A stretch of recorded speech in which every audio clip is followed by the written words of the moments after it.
The FNRad Snowboard Podcast is presented by Vans.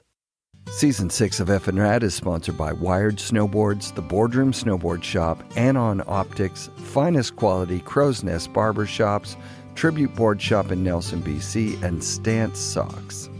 I've been riding Wired Snowboards for 3 seasons now, and I'm proud to be supported by a snowboard company that can create a custom board right here in Vancouver, BC. The Wired shapes offer something for everyone and ride amazingly. I'm working on a custom wired board this season with wood harvested from Mount Seymour. My buddy Clarence helped select a yellow cedar that he estimates was 300 years old when it fell over 100 years ago.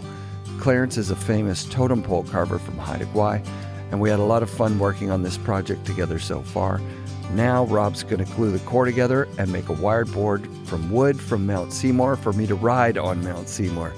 You can buy a wired board at boardroomshop.com or check out wiredsnowboards.com and design your own high-quality custom snowboard for around the price of most companies' production boards. Support also comes from Grouse Mountain and Mount Seymour. Thanks, you guys. Both mountains have great parks this week. It's sunny and cold. Get up there. Congratulations, Cameron McCallum, who won this week's FNRad Foundation raffle. We raised $105 on our first week, and it warms my heart to have the foundation off and running. Russell Winfield, John Roth, and Rob Dow have joined the board of directors, so I'm super stoked. This week's guest, Ross Rebagliati, has agreed to mail out a Ross Gold prize pack. That's his weed company, so if the winner's outside of Canada, it's going to have to be stickers and a t-shirt. Or actually, I think Ross might even be up for doing a pencil rubbing of his Olympic gold medal, signing it and sending it out to the lucky winner. So send a donation to fnradfoundation@hotmail.com, either PayPal or e-transfer, and I'll put your name in a draw for that. Ross was the very first snowboarder to win an Olympic gold medal, but before that, he was a really good pro snowboarder with some amazing stories. Here we go, this week's guest, Ross Rebagliati. My first board was a board that I made in woodwork. Unbelievable. And that would have been in 86 or 7. I think 87 probably. Did you trace something? No.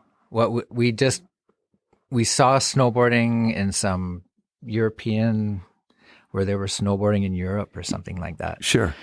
Like an actual brochure, right? Like paper. Rad. And yeah. And so we just like made these snowboards, and we made our own shapes, and our woodwork teacher, like we laminated the plywood into a mold. Cool. So it had a tip like that went up, and we had a tail on it and everything. And then we cut the ends, the toes off of ski boots, and then strapped inner tube, to the 2 sides that you could put your foot in the toe, right? And then put the inner tube thing behind your boot. So cool. And so that was the first one. The first production board I ever had, I got from this shop near Stanley Park at the time. Only store in Vancouver that sold snowboards. Denman Cycles. So cool. Yeah. And I can't remember the guy's name, but he started the Canadian Snowboard Association or something like that. Oh, wow. I think his name was... Anyway, I can't remember. And it was a Burton Elite 155 with the swallowtail and the Fastex seatbelt bindings with 3 fins on the bottom of it. Unbelievable. And where could you ride that at that time? Well, it only worked good in fresh snow. Right. The way it was set up. And we were, I guess, Cypress Bowl and then Blackcomb allowed snowboarding that year. That was near me. Yeah. And so we hightailed it up to Blackcomb, and we were first in line on the first day of the mountain on the first year snowboarding. Wow. That was allowed, and took the board up. Pretty much went all the way to the top of 7th Heaven, and in those days, I think it was a T-bar too that you had to take to get up there. I can't remember if their chairlift was there yet, but it took me pretty much the whole day to get back to the village. So this was kind of learning on the go with that board. I took the fins off, and by the next day, it was the board worked a little bit better. But yeah, it was. I kept drifting off the side of the road.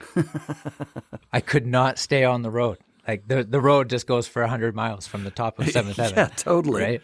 Longest run in Canada, for Probably, sure. yeah. Yeah, because you could just switch back and forth, just follow the road all the way down. It's 10 kilometers long. Yeah, by the time it was a toe side turn all the way to the rendezvous. Anyway, it's classic. That's fun. So were you hooked instantly? Was that? Yeah, I was hooked before I even tried it. Like, cause I bought the board in, well, first of all, the homemade boards that we made were just for fun and never really grabbed our attention. You know, no ski resorts allowed it. I was a ski racer. My parents were spending big bucks on the ski race. The Nancy Green thing, skis. is that what it was? The Nancy Green for the Grouse Mountain. Right. Thai Ski Club.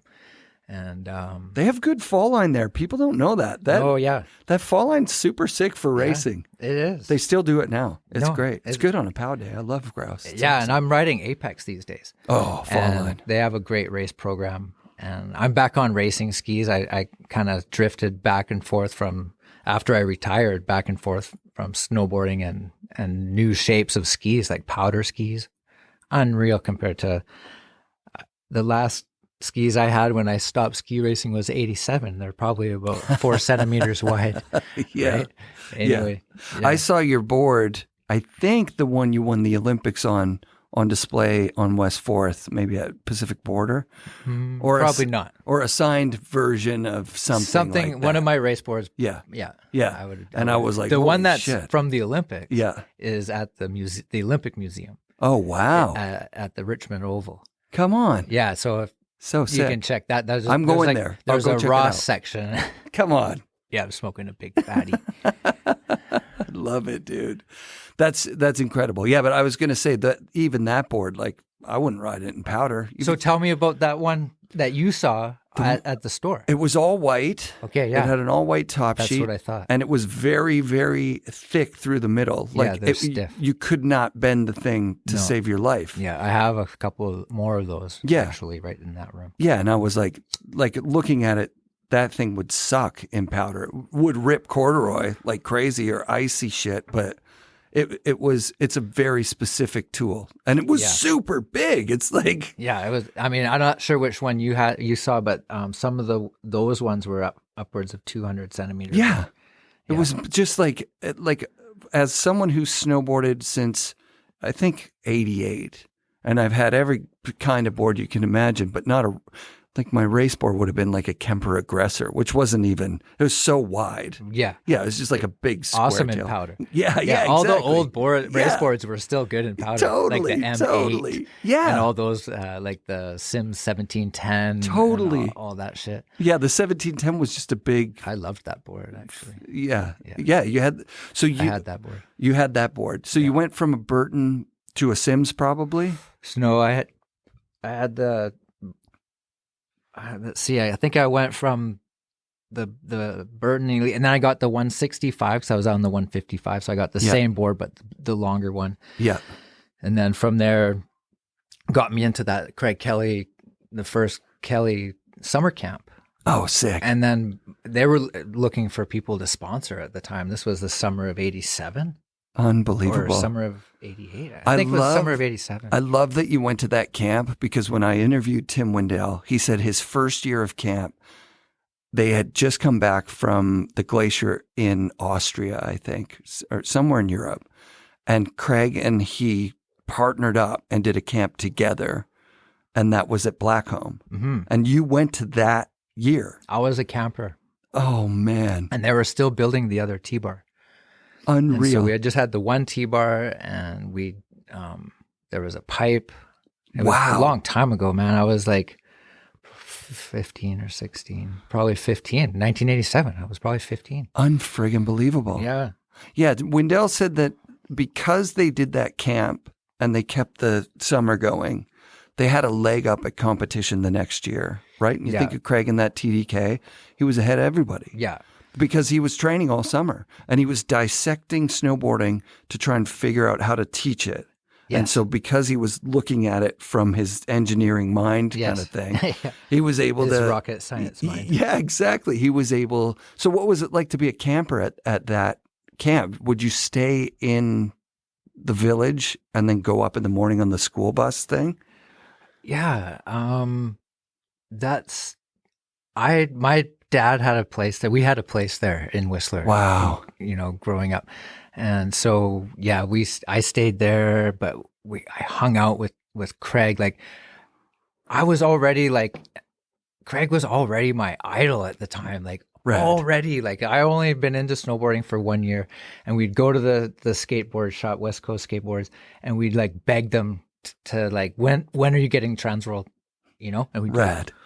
look at Transworld like 100,000 times a day until the next one came out. Yeah. Right. And stare at the pictures and like practice the tricks on the floor and everything. Totally. And so I already knew who Craig was. I couldn't even believe. Right. So, it was up and coming. It was my first year. And by the end of that camp, like Tim Wendell had me like getting a proposal from Sims, and Carrie Hannon had some boards coming to me from K2. Wow. And there was, Craig was there and said, if I was interested, he could hook me up with Burton. So he had just made the jump to Burton at that point, right? He was on, I think he was on the Mystery Air. Yeah. Like the mystery air, like the blank one. No graphics. Oh, that's so dope. Yeah. And it was all black, and we were all like, whoa, that's like more than a prototype. Like he's supposed to be on Sims right now. And there's this whole thing. And then Burton did this really cool Mystery Air promotion. And then, of course, that was my first season riding for Burton. So I got the Mystery Air when it came out. It had like the 3 circles on the tail. And all the cool Burton apparel. I mean, there was nothing cooler in my mind. I had the Oakley razor blades. Like it came with the Oakley sponsorship, right? Come on. And, I often went down to Mount Vernon to Craig's house to pick up like Thule boxes and packs of snowboards from Burton. Wow. I remember one particular time when I got my box, I also got because Burton wouldn't pay me in money, or because I was amateur, I wouldn't get paid in money. So they sent me like 20 boards. Oh my God. Of these Craig Kelly, like the red and black one. Yep. The ketchup and mustard. Yeah. And so I had my Thule box that I was picking up there, my rack, and all those boards in the Thule box, and all the bindings, all the bags of bindings, all in had this VW van. And the whole thing was jammed full of snowboard gear. And I'm coming through Washington back to BC, like nothing, everything's good. They're like, okay, right? Meanwhile, I got like all this gear, and just a teenager, right? Just breaking all the rules. Yeah, that's like $10,000 worth of gear. No clue how much trouble I would have gotten into, right? And then, right. So anyway. That's amazing. So you get those boards across, and was that kind of a contract, like, okay, you can sell a board a month kind of thing to It was basically to fund my season. Yeah, to fund your season. And so that I could get to the races. Yeah. And it was tricky, I guess, in those days to like move money around, and you could get a check in the mail type of thing, but it would take, whatever. Who knows what? I can't even remember. I remember Paul Alden was the team manager. Yeah. And Craig gave me the nod to Burton. That's so sick. I was riding for Burton. What was the gear that you had? Was it yellow pants yet, or was it? No, Craig was still wearing them. The Burton gear. Yeah. We had those cool green and black pants with the cool knee pad. The pads, freestyle pants on them. Yeah. Right. And then the long elbow length race gloves. Oh yeah. With the purple pads on them, the leather. Yeah, man. Like super killer gloves. Yeah. Back in those days, you could still cross like the cool ski stuff. There's a couple of things in skiing that was cool. Yeah, I remember Rakeley gloves right. Yeah. All that technical gear that anyways. North Face stuff. Yeah, man, totally. There was guys rocking Fisher toques and stuff like that, right? Yeah, totally. But yeah.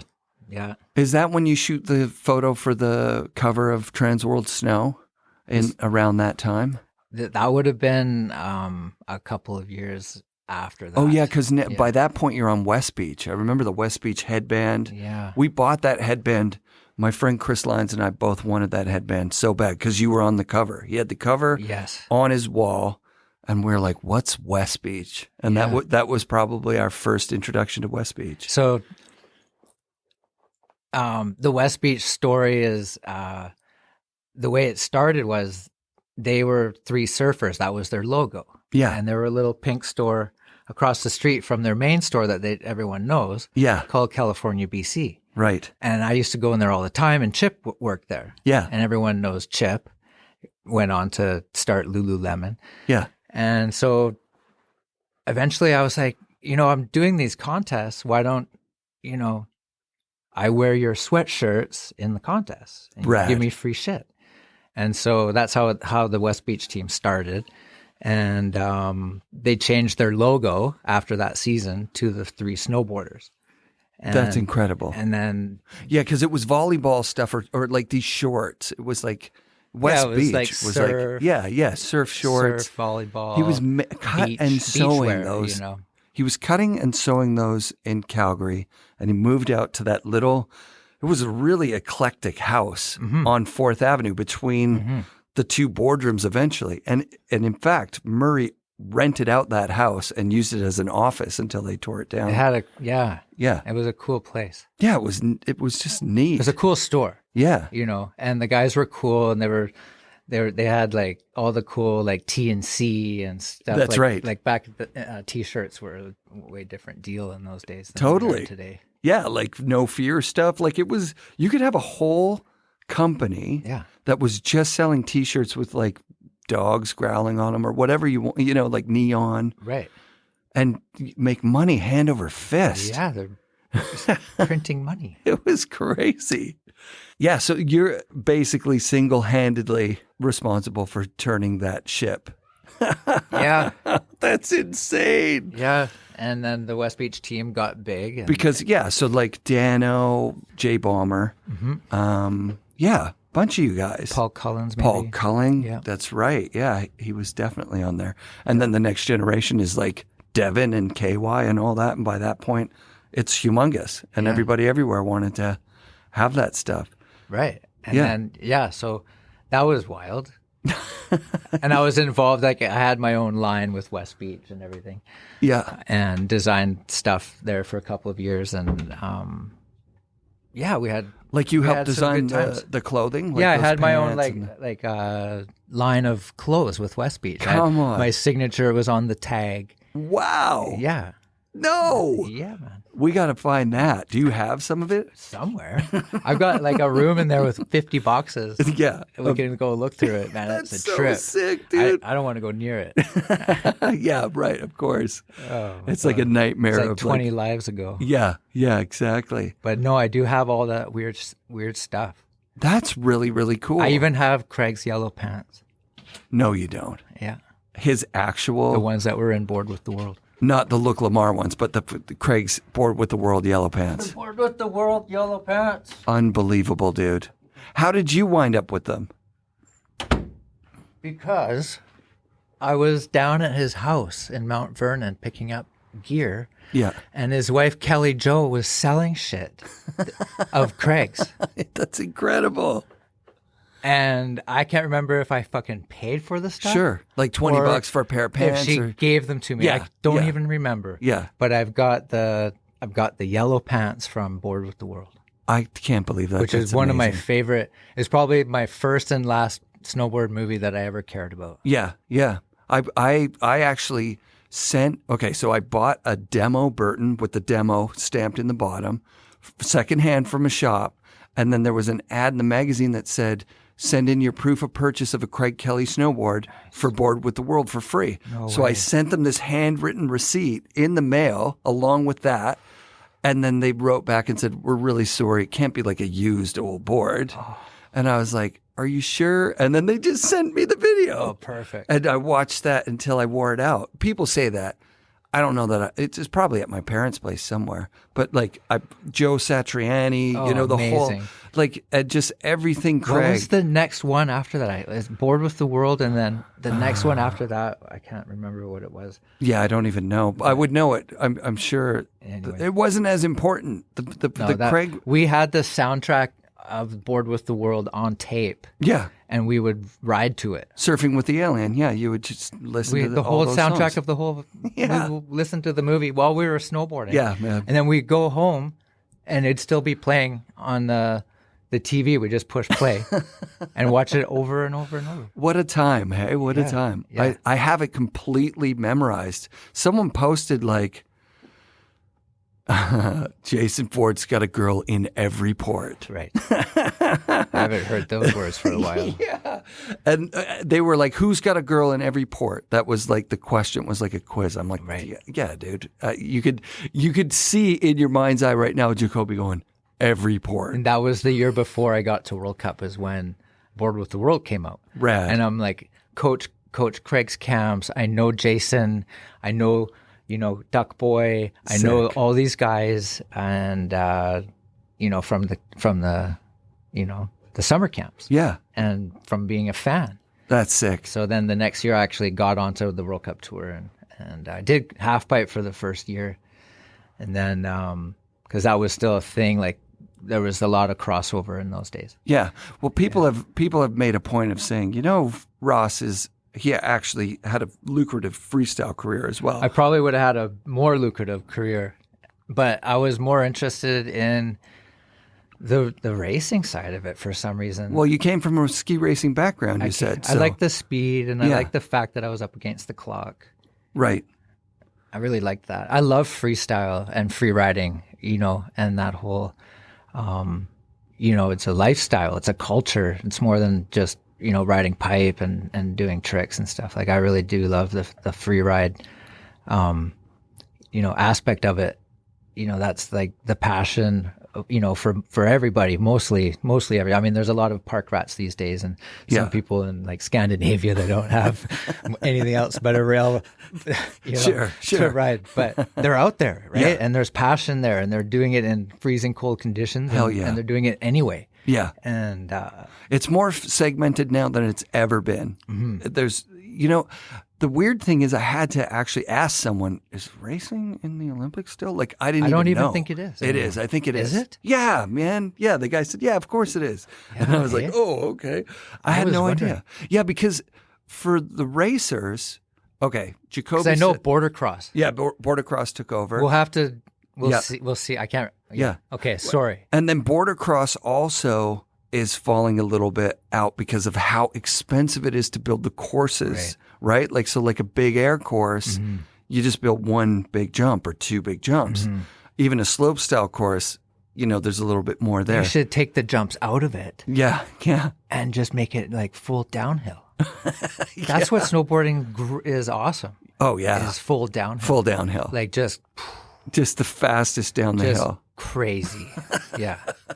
That's what those 200 centimeter boards are for. Yeah. You're not turning, you're just kind of changing direction a little bit. Well, being from Whistler, you must have gone to World Cup events where you're like, holy shit, these places suck. Like Whistler is insane. You get a different perspective. Yeah, growing up in Whistler, you think all mountains are, like that. And, I'm from Vancouver, and it would, I thought that all of Canada had mountains stretching across it, like right from end to end. Yeah. But, there was a few ski resorts in Europe that would compare like Chamonix and Val d'Isère and, some of the bigger ones like Ischgl and in Austria, but Kitzbühel. But I found it, that the smaller resorts, I like the smaller resorts. Yeah. Better. More character, just more fun. Whistler was just my backyard. Of course I'm going to ski Whistler. Sure. Like, and now Whistler, it's still there. It's great. And I love Whistler. There's nothing else you can say about it. It's just, you got a run named after you there. That's sick as shit. Ross's Gold. It's a good run too. It's a sick run. We used to train. That's where we trained. And, I tested out my board. There's a whole story behind, which equipment I picked to go to the games with. Right. And, that was, the run that I tested a couple of boards on and turned out, I picked the right one. But anyway. Yeah. Well, let's go back just a little, because I don't want to, I really want to dive into the photo shoot for the cover of Transworld. You're on a ketchup and mustard, Craig Kelly. Are you fully set up at that point? Or That's are a you, Burton Air. Or are you on an Air? Okay, yeah. I think. Similar base. Yeah. So is that the Air the next year, or is it the Air from that year? You got me on that one because I think I can only see the bottom of it. It's just around the corner. Yeah. You still have the board or the picture? Oh, man. Probably both. I have like 10 board bags around the corner. Each board bag has like 10 boards in it. That's insane. A lot of race boards, but there's some collectors that listen to the show that are frothing right now. I've got all the Craig Kelly boards and a whole bunch of other weird things that are from the whole era, like old school bindings and rad. Yeah, weird plate bindings. So did you help them design stuff at that time as well? Burton? Yeah. No, I was fully just riding production. Gotcha. At the time with Burton, but then when I switched over, didn't switch over, but I made it to the World Cup tour. Yeah, I got a wild card to go to the World Cup tour because I was cleaning up an amateur. That season I had won the Canadian Amateur Championships, like the overall second in the half pipe, first in the race. Rad. And same thing for the U.S. Amateur Championships. The week before the Canadian Amateur Championships, I got first and second or first and first or something like that. Holy shit. Won that one. And, then I was, okay, where do I want to go? The US Pro Tour, or do I want to do the European World Cup? So I did the World Cup. And who are you on at that point? What sponsor takes you on? Burton was sponsoring me going into the World Cup, but they didn't sponsor me. They're like, you know what? Our top guys are, we've got Peter Bauer that I was going to be racing against, Jean Nerva. Yep. There's Jose Fernandez. I don't remember if Jose was on Burton, but I think he was on Hot, Hammer Hot or something at the time. Yeah. And they're like, didn't really have. They thought, okay, you're great on the BC tour. Okay, just stay in BC and ride for Burton. And I'm like, no, man, I'm going on the World Cup. Right, because Craig and Jacoby and probably even Keith. I watch Board with the World. It's in my head. I can't not go to the World Cup. I want to be in Japan. I want to do what they did. Yes. Right. Yeah. And that was showcased in that movie. Yeah. It was like a dream.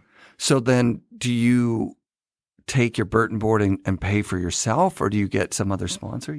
I take my gear. Wow. And my Burton, like the first Burton hard boots ever, right? And all my gear to Europe, and I raced there, and with not good luck, not good results, crappy results. It's not the same thing. World Cup was totally different, and I think I was 80th in my first race. 80th, and it was tough to take, right? And I flew home after being there for a couple months, and my mom had entered me because I was still living at home, right? And I was like 19 or 20 or something, and my mom's like, yeah, I entered you in the Mount Baker bank slalom. Rad. And I'd just been training in Europe for 2 months and then did a World Cup race or two, I can't remember anymore, and came home like feeling like, oh my God, like, should I even do this? Like, is this something, like my friends were in university and shit, right? Right. And so I ended up doing the Mount Baker bank slalom.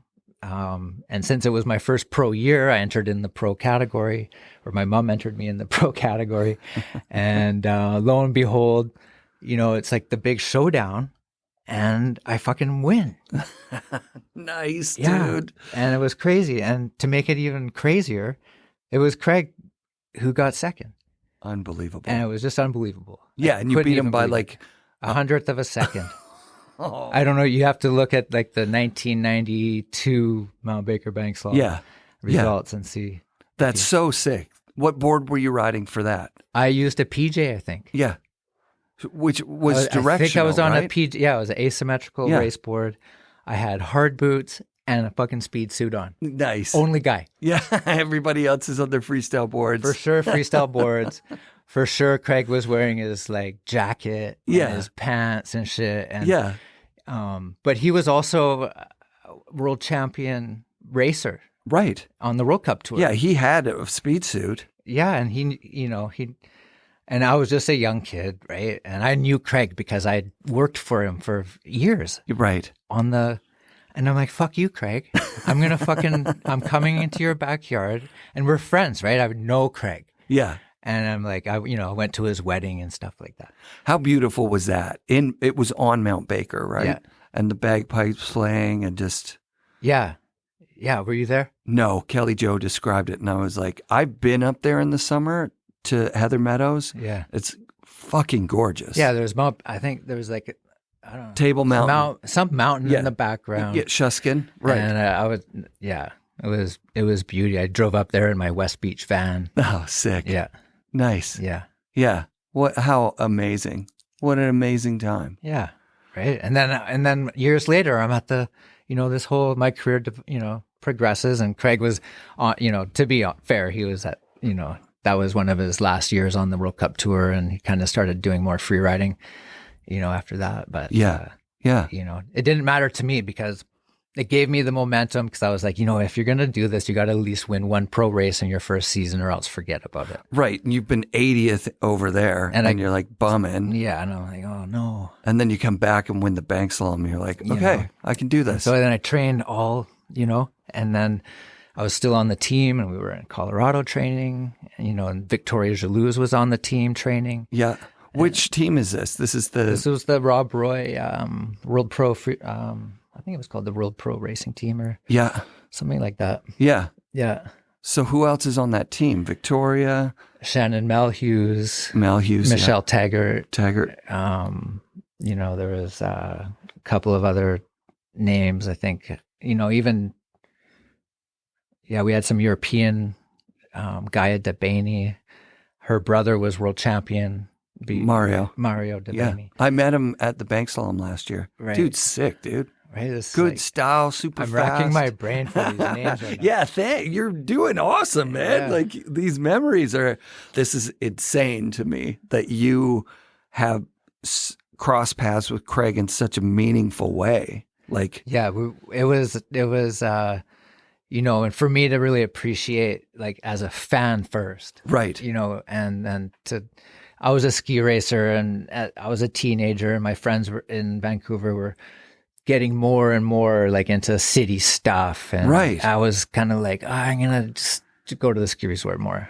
And snowboarding was that thing for me. Yeah. That got me kind of away from that scene. Right. Of course. And, having guys like Craig that were older than me to look up to, that were like, driving Mitsubishi 3000 GTs and had their own houses. Like, my dad worked like all day long, every single day to pay for the house. Right.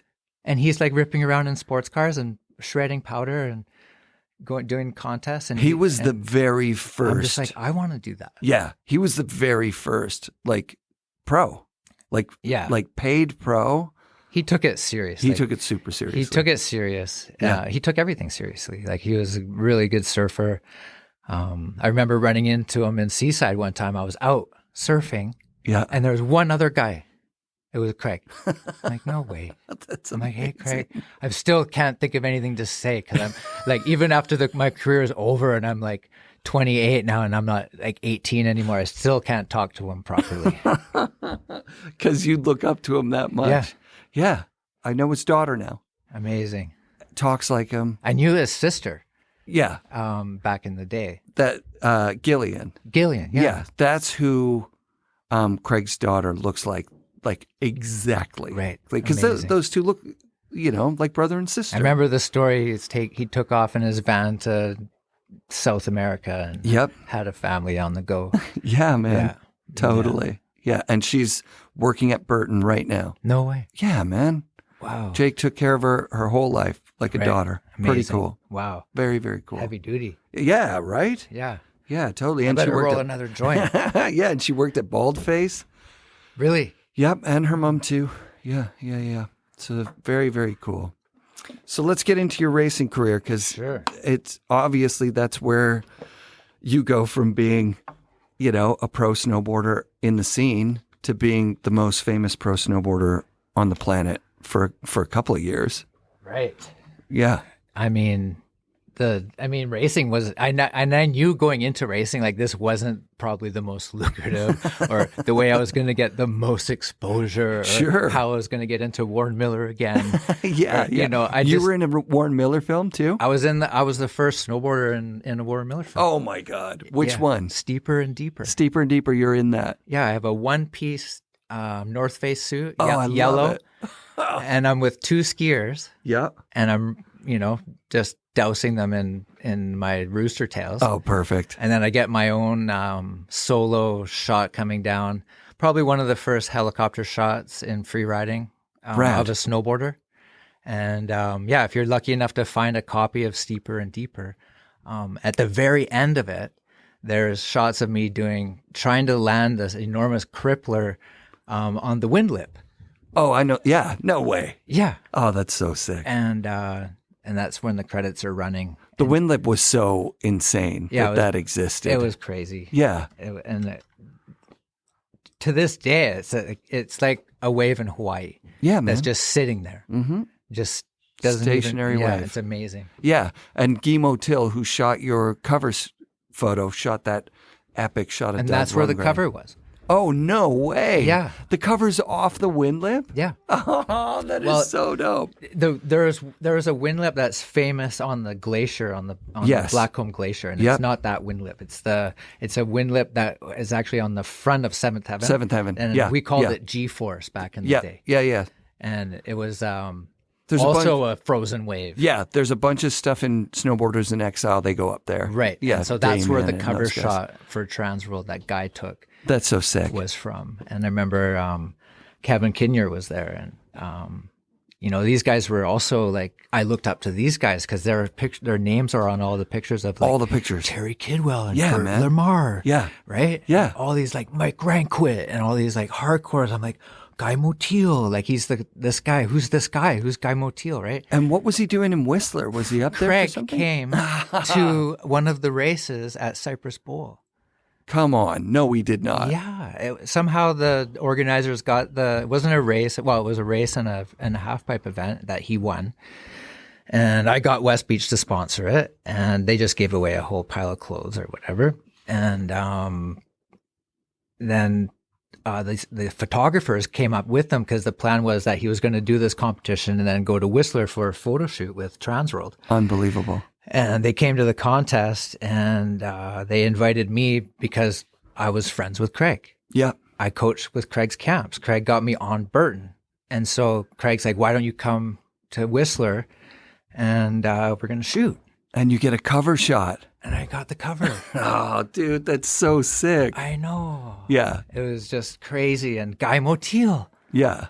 The guy that was he took the shots of all the other pictures. Like everything is so meaningful to me. Like I was like the full Grom. Yeah. I totally worshiped these guys. Yeah. And so to me, it's, it was definitely not taken for granted. I'm going to use that photo for the episode. I'll put that as the thumbnail so people will see this before they listen to the show. Because that shot, like I said, it's real deal. It was on my buddy's wall. Really? We would look at it. And then he got a West Beach headband. I got a knockoff, neon yellow headband. A different one? Yeah, it was a bummer. But it was the same kind of, like Velcro around the back. You know what's funny is I had my contract with West Beach. Yeah. Right? I was supposed to get money for getting the cover of the thing, but they're like, oh, you can't read. It doesn't say West Beach. Nice try, guys. They owe you like, for that. Really? Because we could read West Beach. We knew what it was. I was like, oh, man. Yeah. Seriously. They played you. Come on. Come on, guys. Give him his money. They're out of business now. But. Everything happened for a reason. Yeah, that's so sick. Yeah. So then you go full bore after that into racing. You were always into the racing, but you'd free ride for fun, I guess, and shoot photos if the what can I say? I was winning up. half pipe contests, left, right, and center. Right. I was winning all the races. Yeah, and so I just when I got onto World Cup, I did the half pipe. Like I was in the U.S. Open half pipe competition against Sean Palmer and Terry Kidwell. How'd you do? Not 10? No, maybe no. I don't think so. At the time, the controversy was, was it Jimmy Scott do like 35 tricks? Yeah, Or exactly. should Palmer blast huge airtime? Yeah. And, Jeff Brushy was in the middle. Right. Right? Right. And Craig was kind of in the middle too, Yeah, but yeah. more technical. And so it was like this thing, right? And so I was like, really? Fuck. Yeah. This sucks. But I did get a couple of pictures from the U.S. Open in the half pipe in Transworld. Sick. So that's cool. Yeah, that for totally. me, and I had like my frantic,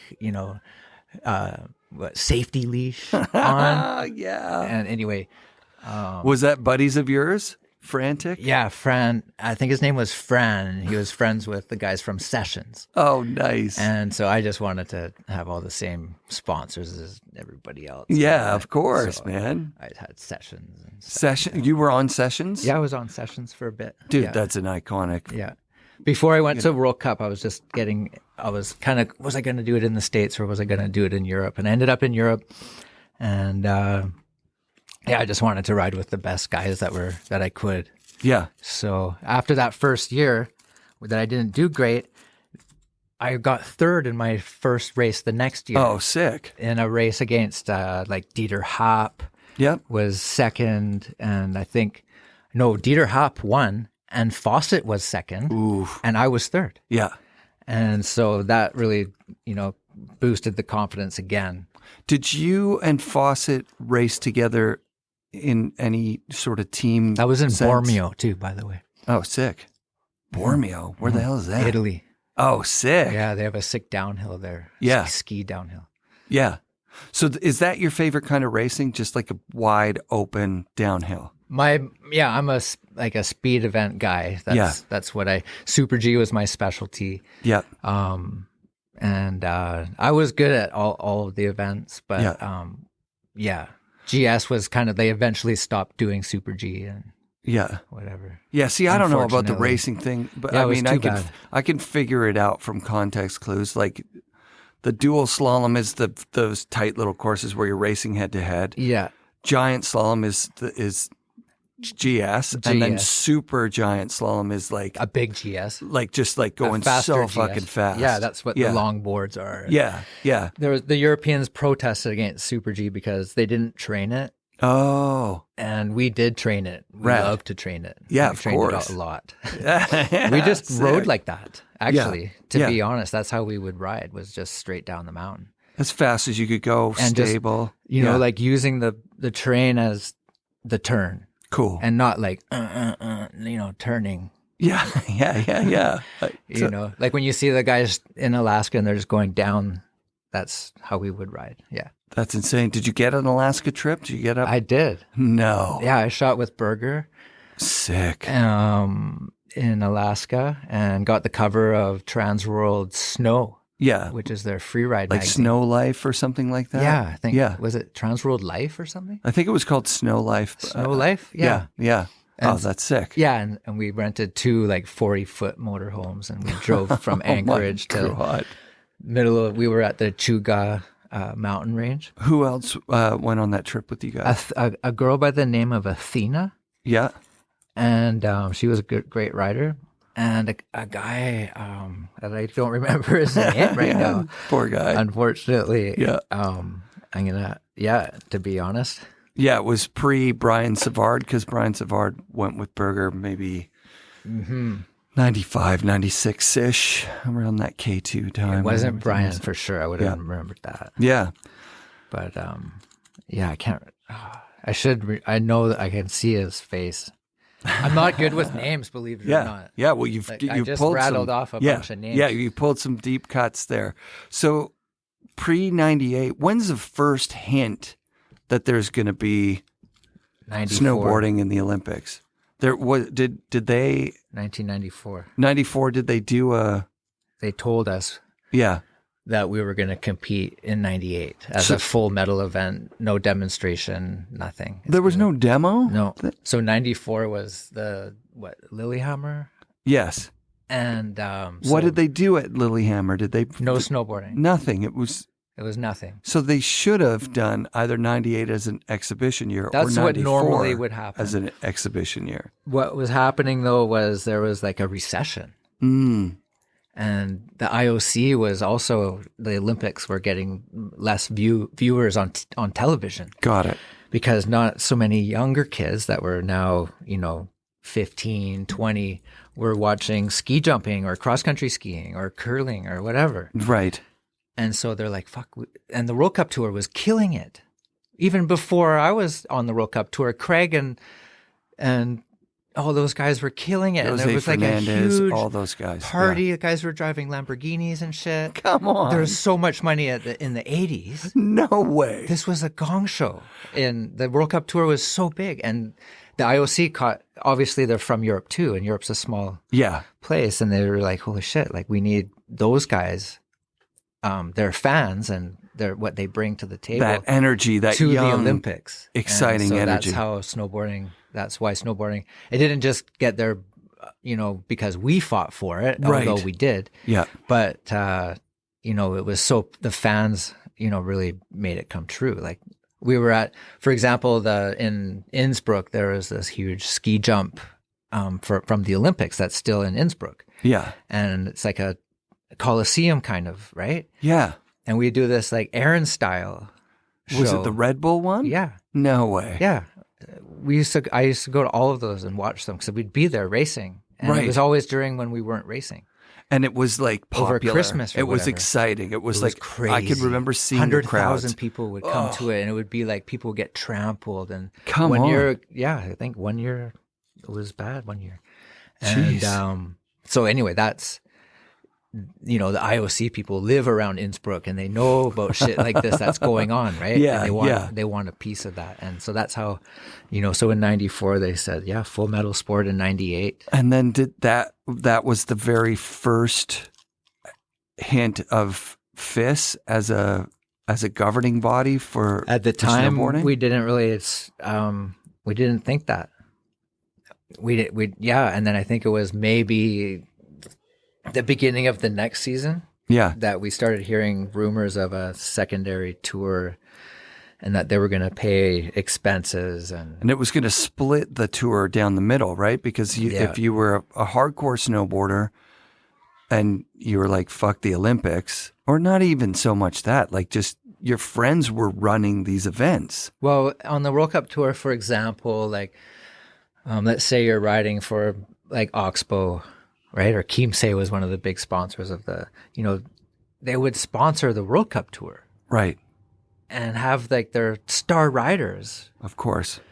At the tour and paying them 6 figures or more, maybe 7 figures. Come on, really? Yeah. Racers And the freestyle guys. Yep. Like, so all the top guys were paid to run on the original ISF tour. Right. It was simple as that. Yeah. There's nothing else more. And the events were less complicated than that. The events were fun. They were creative. They were rider driven, a lot of them. Yeah. The riders were on the board of directors and it was all the riders for the riders. And so cool. We tried, and then the new Olympic tour came with all new coaches. And so we had like 2 world champions and we had all this other stuff. And so obviously all the guys that weren't in the top 20 or 30 on the World Cup Tour, went over, and all of a sudden, like these guys that were never pulling better than 20th were all of a sudden going for the win for world champion. And so I kind of And so when Nagano came, the media didn't know anything about that. No, and they just followed the history from that tour, and of course I didn't even exist on that tour. Wow. And so I slipped in under the radar and I wasn't a favorite or anything going into the How did you get in? How did you get in without doing the FIS events? I eventually started doing the FIS events. You had to do a couple FIS events. Yeah. Right at the end. Just to get enough points to get in. Yeah. I raced, I think 1 full year of FIS. Yeah. And I remember the guys that I knew that were on the FIS tour like, it's not going to be that easy. You guys think you're going to come in and clean up on our tour. And, we've got coaches too. Yeah. Blah, blah, blah.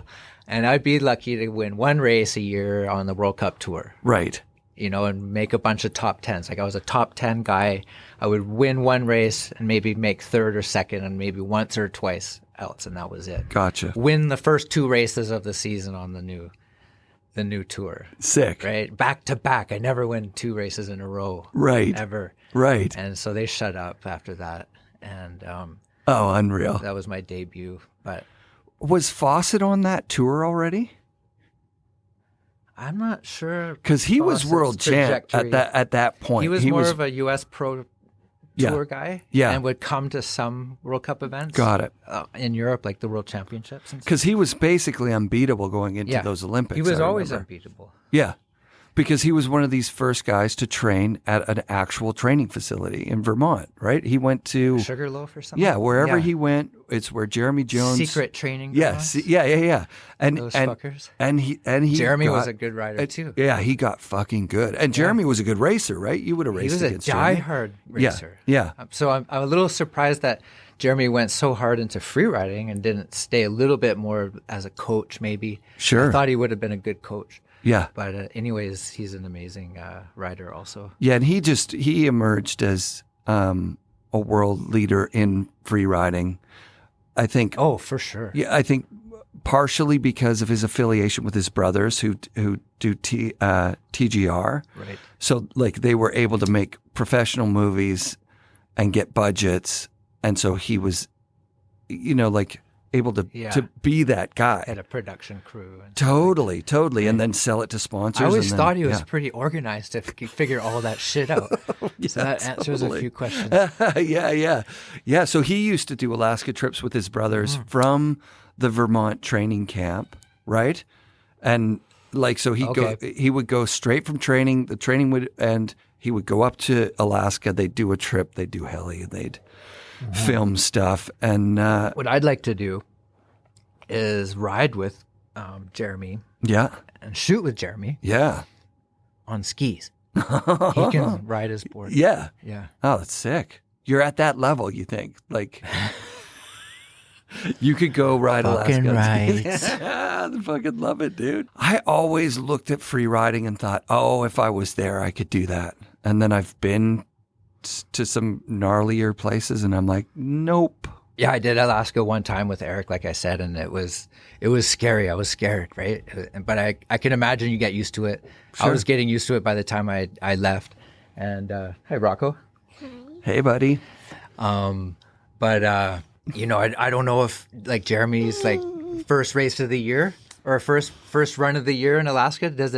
Is he scared? I bet. Or is it just like, oh, no problem? No. Like, I think every run, yeah, there's an element of fear just because of the sheer how steep it is. Like, it's dangerous. Many guests of the show have said that it's impossible to sleep up there. Right. Because you know what you got to do. You know what you're on the hook for the next day. You're going out in a helicopter and you got to pick something that's super gnarly. Yeah. Yeah. Do you want to give him the headphones so he can hear himself? You want to hear yourself? Yeah. Okay. What's your name and how old are you? 5. And what's your name? Rocco. All right. And how much do you love your dad? 100. 100. Of course. Right on. And are you going to snowboard this year? Well, I don't know, boy. Yeah. And do you ride motorbikes? Yeah. A dirt bike. Yeah, I see your dirt bike jump in the backyard. Do you jump over that jump? No. It's too scary? Yeah, when it broken, but Dad just jump. Dad jumps over it. Oh, that's so awesome. Yeah. Awesome. Thanks for being on the show, Rocco. Thank you. Okay, say bye. Bye. It's like constant. But How old is he? He's 5? Yeah, he's 5. He's at that age. Yeah, he's fully charged. 100% fully charged. Will you put your kids into a training program for ski racing or snowboard racing or anything like that? I wouldn't put them into it. Well, so they're going into the little carvers, since you brought it up. Yeah. They're going into the little carvers. They don't have a choice. Right. They're going into it. It's like... What's little carvers? Basically, it's like the beginning of ski racing. Okay. And they just basically ski around the mountain. Yep. It's not really formal. There's no real training, but they do a lot of skiing. And it's on a schedule, like they go every Tuesday or something. Yeah, it's on the weekends, Saturday, Sunday. Right. And they ride both days. A couple Awesome. of mornings, hours in the morning, and then lunch, and then a couple hours. So it's a full day, 5 Sick. hours, and they just get great at skiing. So that if they want to go down that racing path still, and they enjoy the time and the competition, that's there for them. If they want to do the free ride thing, then they're going to be sick skiers, right? So that's kind of He's come back with a crown on, and he is holding you hostage with a gun. Do you want to go up and get them set up? Let me get them set up on something. Let me pause it. Okay. You have to use psychological advantages. Totally. Bribery. Yeah, all kinds of different blackmail. Yeah. Don't tell mom.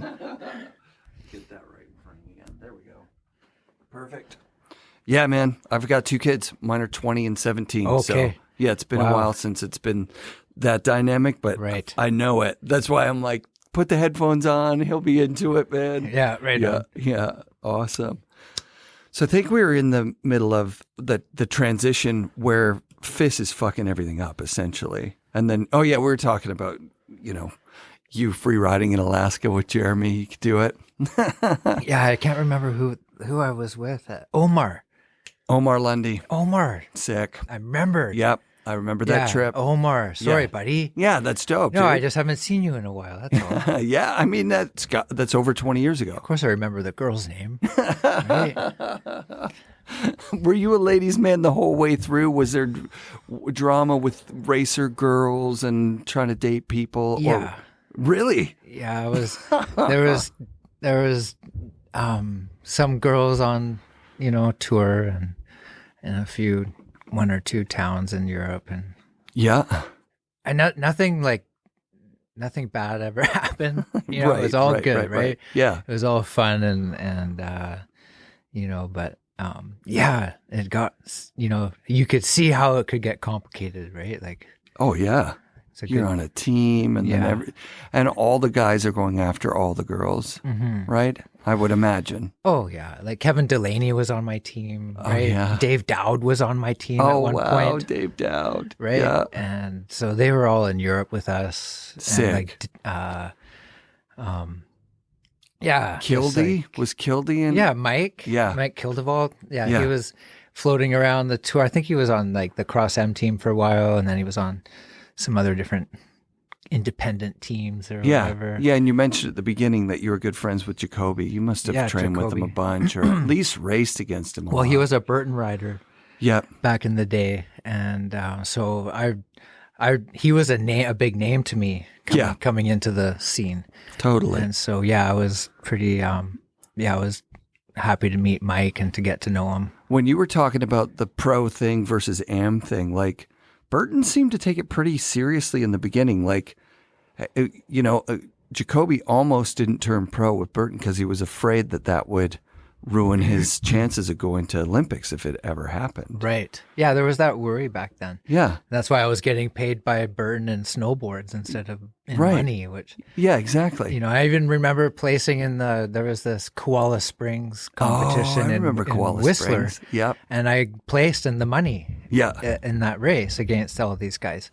And I didn't take the money because I was amateur. Are you serious? Yeah. So what happens to the money? Goes to the next guy? I don't know. Oh my God. I went up to it and I went and, accepted my award, but then I gave the check back again after he gave it to me. That's incredible. It was just so weird. That is weird. We didn't know what we were doing. No. It was the Wild West. Yeah. Nobody knew anything. Yeah. It was like this big political statement. Like, I didn't even know what I was doing. Yeah. I was giving away money. Yeah. It was stupid. Probably a good amount, too. This is Daisy, by the way. This is one of my cats. Daisy's just jumped cat. up onto the table. Sniffing the weed. Yeah. But... so let's talk about the Olympics and how that all goes down. So you weren't favored to win, but you were I was ranked top 3 in the world on the ISF tour. On the ISF tour, you were top 3. Which was the tour. Which was the actual tour. Yeah. Fawcett was number one on whatever tour he was on. He was number one on every tour. Every tour. He was top three in each tour, probably. Yeah. No, but he didn't compete in enough World Cup races to have the points. Right. It had nothing to do with his level of talent. He was unbeatable at the time. I remember that. We dueled lots of times. He beat me more times than I beat him. Let's put it that way. Yeah, sure. And the failure of his plate, oh my God. I was in the shop with him the night before when I saw him twist the Heli coil and break the bond with the epoxy. Oh no. And I'm like, bro, you got to T-bolt it. You got to cut the P-Tex and shit and you got to T-bolt that today. And I had the T-bolt and I had everything that he would have needed to do that. No way. He tried to re-glue it. Because he'd been on that board for longer than the life of the board, right? He probably doesn't want me saying. No, I'm sure he'd be fine. Mark's, I'm never had any issues with It's Mark. 22 years later. You know what I mean? Like when I talked about it with them. I didn't have too many issues with very many people. Right. Yeah. And no issues with Mark? No issues. Regular. Like he was a cross-M guy. Yeah. And so I was a little bit insulted that they wouldn't let me join the team. Sure. But I didn't think it had anything to do with Mark. Of course. Right. And it would have been sick. It was the whole weed thing back then. Right. They knew I smoked weed. Even the weed thing back then I think that's what it was. Was a nightmare. I think it still was. I think it was for the team because I think they voted.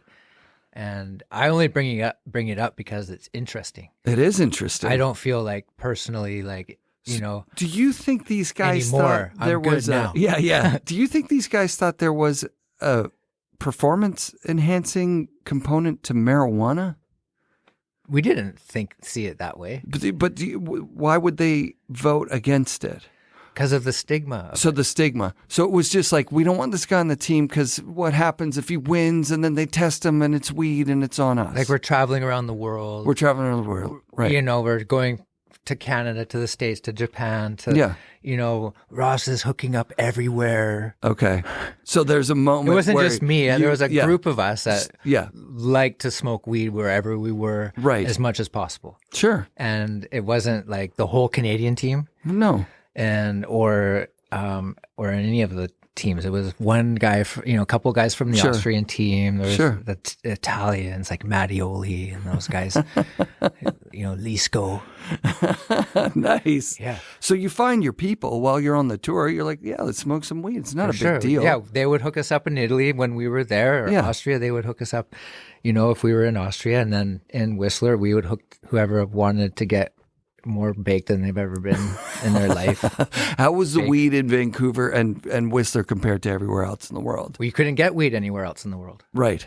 In the States, all you could get was this Mexican Seeds a Million. Yeah. Sticks and stems. Yeah. And repressed, like gross brown. Maybe sometimes there was like the dank, they called it, and they smoke it out of these big bowls. Yeah. Right.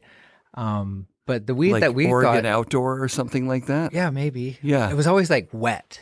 Like you could never grind it, it's just stuck together. But and then when people would come to Vancouver, and I'll text them and ask them that I'm all right to say this, but like smoking with Nico and Terrier, for example, I'm like, ooh, there's tobacco in this, and for the very first time that was my the life, thing in Europe. Someone said the reason was the weed's too strong. They're like, yeah, I can't smoke the weed just straight. No, it's crazy to smoke a straight joint. Yeah. That's and what they I'm would say. Oh, God, are you joking? Come on. Yeah. No, it's sacrilege to smoke a whole, like just pure weed. That's drug abuse. It's a waste, in Europe. right? Yeah, or something like that. Yeah. It's better to mix it with tobacco, like healthier. Isn't that funny? Or healthier. It goes longer and you don't get as baked. It's like, don't smoke so much then. Yeah. Roll smaller joints or smoke a bit of it, put it out and smoke it a little bit later. Yeah.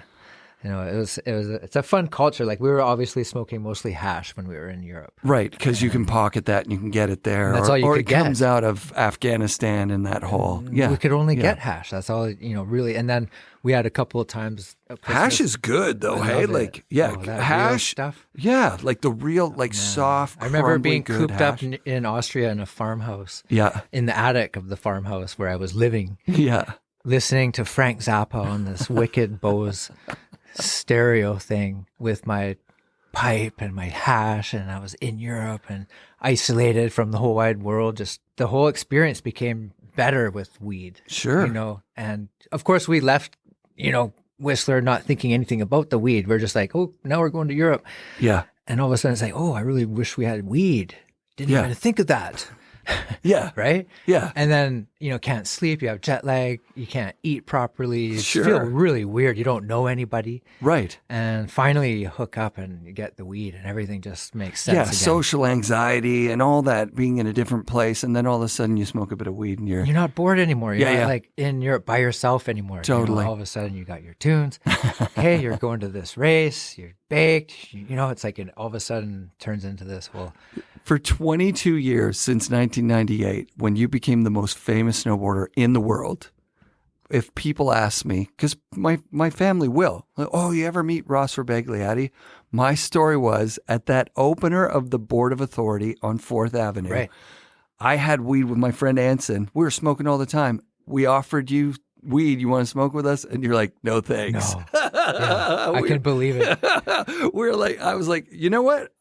I don't know if he's a chronic weed smoker. I know that I offered him some and he said no. I think my dad was there. Yeah, right. that and makes a sense. bunch of family was at this opening, and I was like Tim's star rider. Absolutely, right? you and, were. Yeah, you showed up as an athlete. It was like on the flyer, like Ross Begley. And then I went off and competed that year and won a whole bunch of stuff, starting off with that 3rd place. Oh wow! And that was that Bormio. year. Yeah. Oh, sick. And then, but yeah, that was like the hardcore prohibition at the time. Yeah. And smoking, me, you know, it was part of my life, and so was prohibition.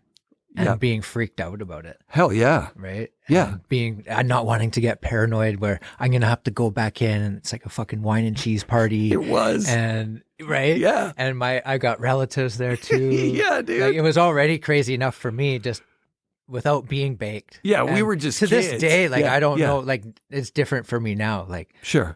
It's my job now, and it's legalized. We've brought it to legalization. Totally. And we've seen this whole new era, right? 2.0. Yeah, man. And so times have changed, but back then it was different. It was on the DL, man. Oh. Yeah, so that was like, that would have been one time in your life where you're like, no, for sure, I'm not smoking weed right now. Yeah. Especially not like some random joint with a couple of dudes. Who knows what's in there? Yeah, if I was like a random dude there. Yeah.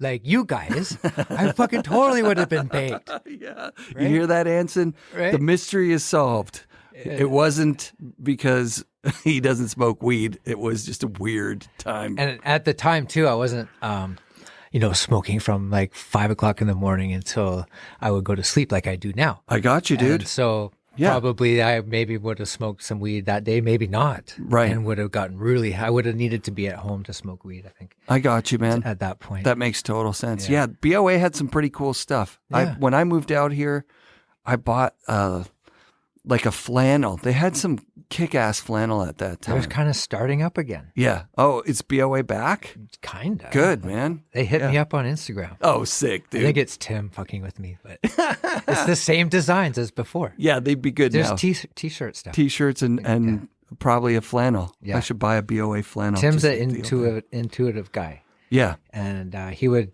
have picked up on this whole online thing right now. Sure. And he's running with that. Yeah. That shit.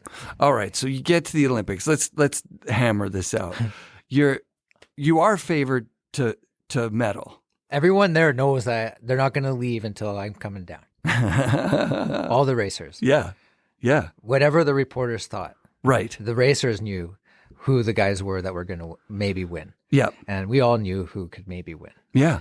And it was no secret that I was excited for Canada because I thought we're going to have a 1-2. Mark Fawcett and JCJ. We might have had a 1-2-3, man. Every single person on the tour knew those two guys could win. Yep. They also knew that I have won races before. You could pull it out. I'm dude. not as winningest as those guys. Sure. But I fucking won races before. And you won the fucking against Olympics, every dude. single one of those guys. Yes. And so it wasn't inconceivable, right? Right. And And so, yeah, we could have stacked the podium. Oh, We had a stacked team. Absolutely. Like, really, we did. And JCJ won the first run. Yep. Right? Mark was leading in the split times. Totally. When he had his blowout miscalculation on his bindings and equipment and that whole thing. And then, yeah.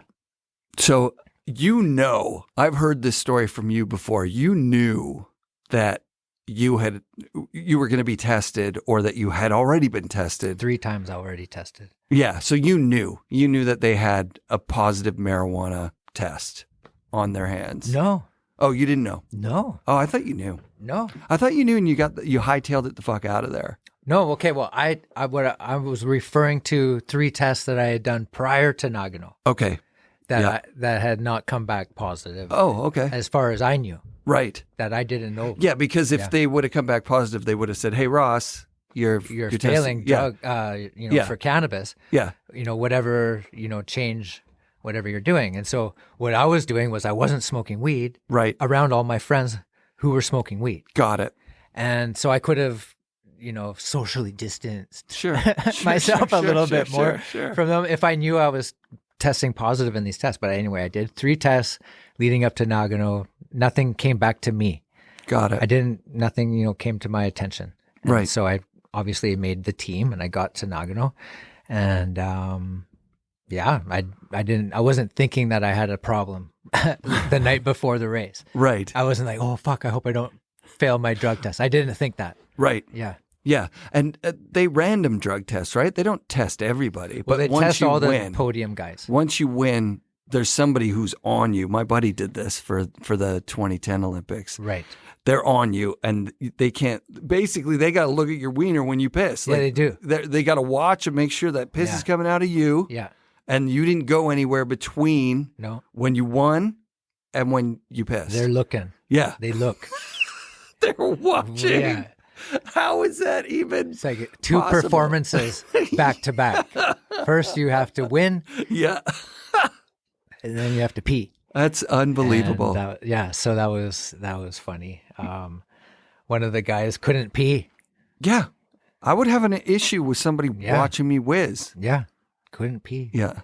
And so what do? They just take a crap first and then he peed.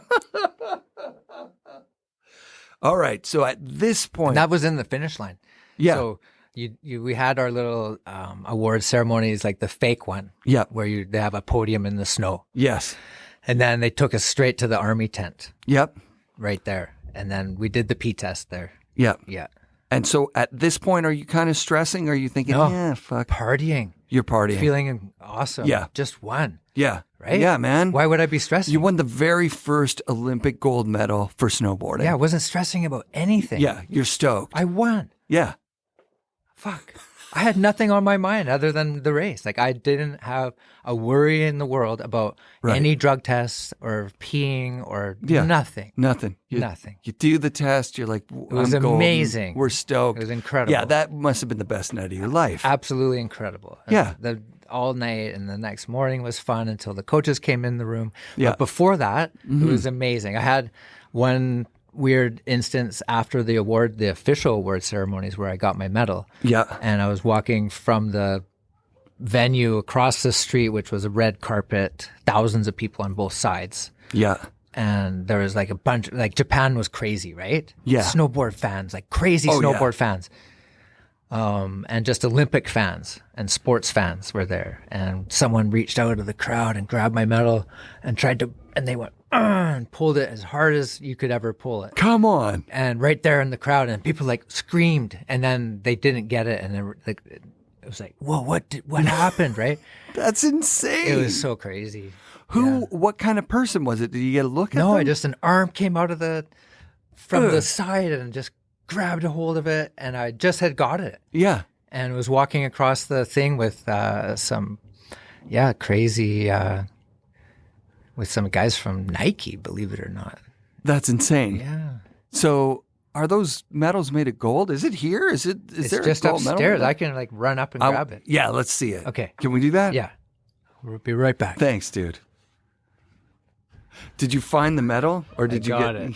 Oh, I got it. I can't believe it. I'm so psyched. It comes in this. It didn't come in this little pouch, but Somebody make that for you? Oh, that's a great sound. The little click. yeah, it's this leather pouch. Looks like Robin Hood. It does. Kind of. It looks like something from the old days. Steal from the rich and give to the poor. But I liked it because I had this belt thing. Because I was always paranoid about losing the thing. Because I lose sunglasses like crazy. Oh, yeah. So I've been constantly losing and finding this thing ever since I got it. Seriously. So there's been times where you're like, where's my medal? Yeah, like the other day, like the day before yesterday, I called my mom. I'm like, go look in the fucking cabin and fucking call me right away. And it was there? No. No.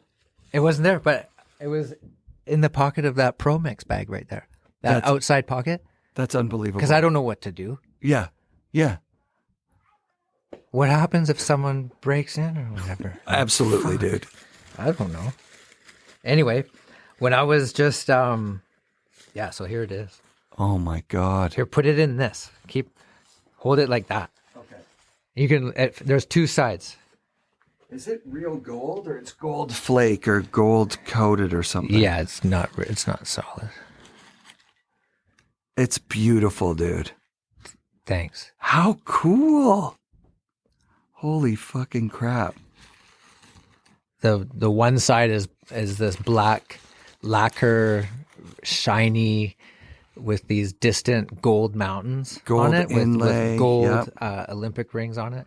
And it's got like it's got a snowboarder in the style of the Olympic, like the official Olympic symbol for snowboarding, for alpine snowboarding.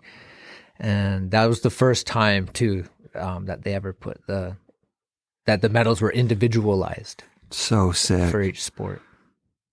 The 98 Olympic Winter Games, Nagano.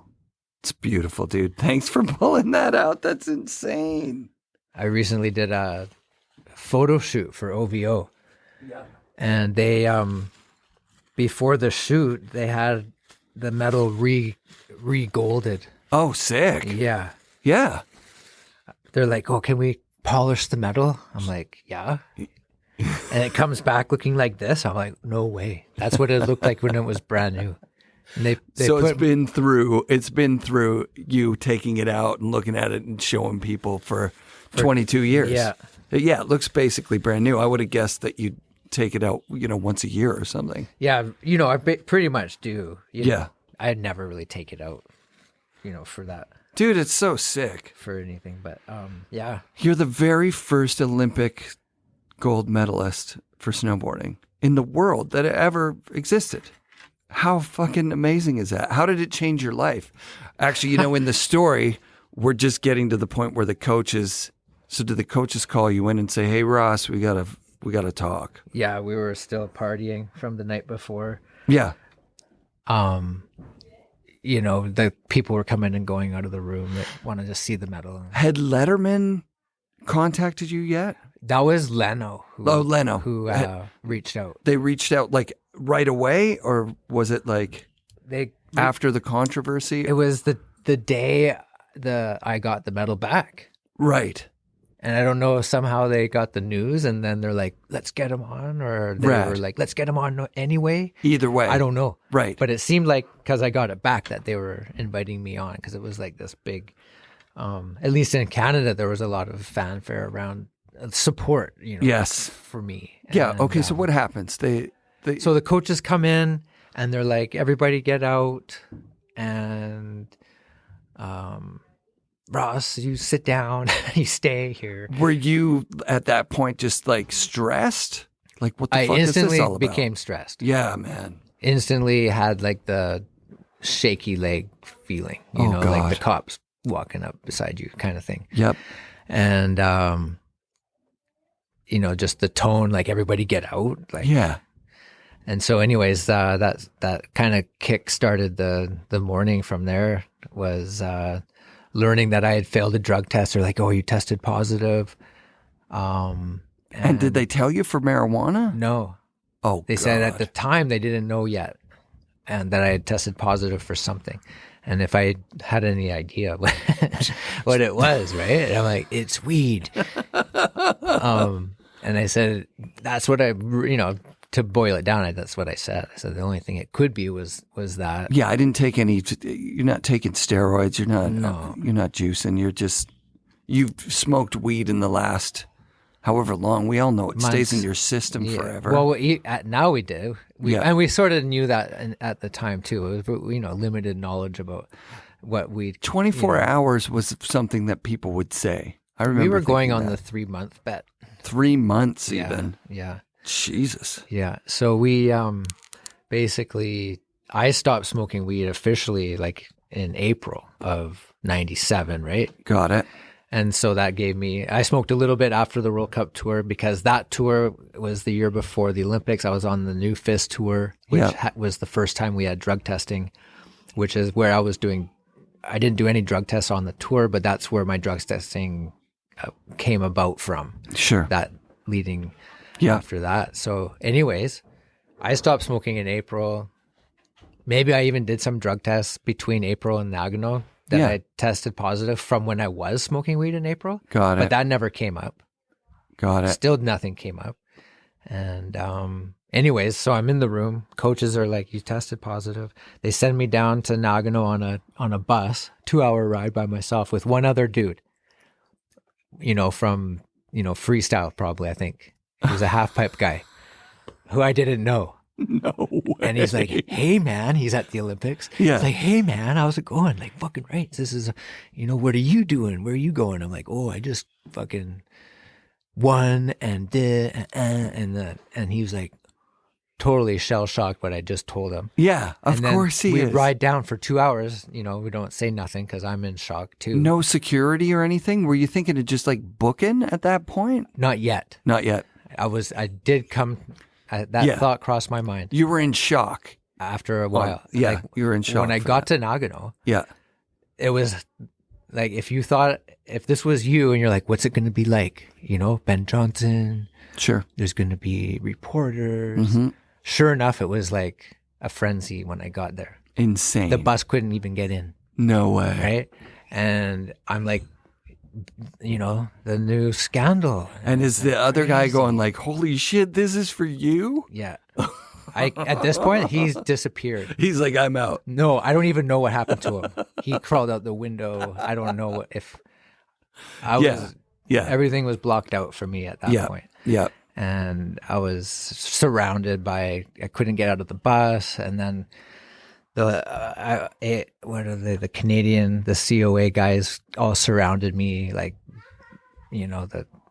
whoever they were, and got me into the hotel, like pushing against like all the reporters. And were people like yelling like, Ross, what is, yelling out questions. Yeah. And, Ross, just one question. Yeah, there's that. Like, had you had that the night before with the gold medal win? Like where people were like, what's it feel like to be the first Olympic champion? No. Well, I did do like, CBC Sports. Yeah, you did press. Right? Like they're like, hey, you got to come down and I did all the us. press. Yeah, but they weren't like crowding you. No, it was all controlled. Like we had to show our credentials. Right. People were like shaking your hand, and you'd be signing something as you walk by and stuff like that. Sick. But it wasn't like there was fans around. Yeah. Or public, I should say. Yeah. Everyone had credentials and stuff like that. Gotcha. So, but yeah, it was like, all these famous people that you see on CBC Sports that have always done the Olympics forever, ever since you've ever watched them. Now you're the guy, right? Oh my God. So that was the night before. Cool. And then, I don't know, I think they interviewed me again, like the next day I was on again. Yeah. And I lost it. I hadn't gotten it back yet. And then anyway. So it was a gong when show. You go in, they're like, hand over the medal. They were supposed to have asked me for the medal, but they never did. You had it in your pocket? Yeah, I had it in my pocket. All right. Yeah, and I made it into the hotel. Yeah. And just panicking, freaking out. Totally. Looking at the panels and the ceiling, like maybe I can slide what room am I in? Write it down. I'll come back here in 10 years.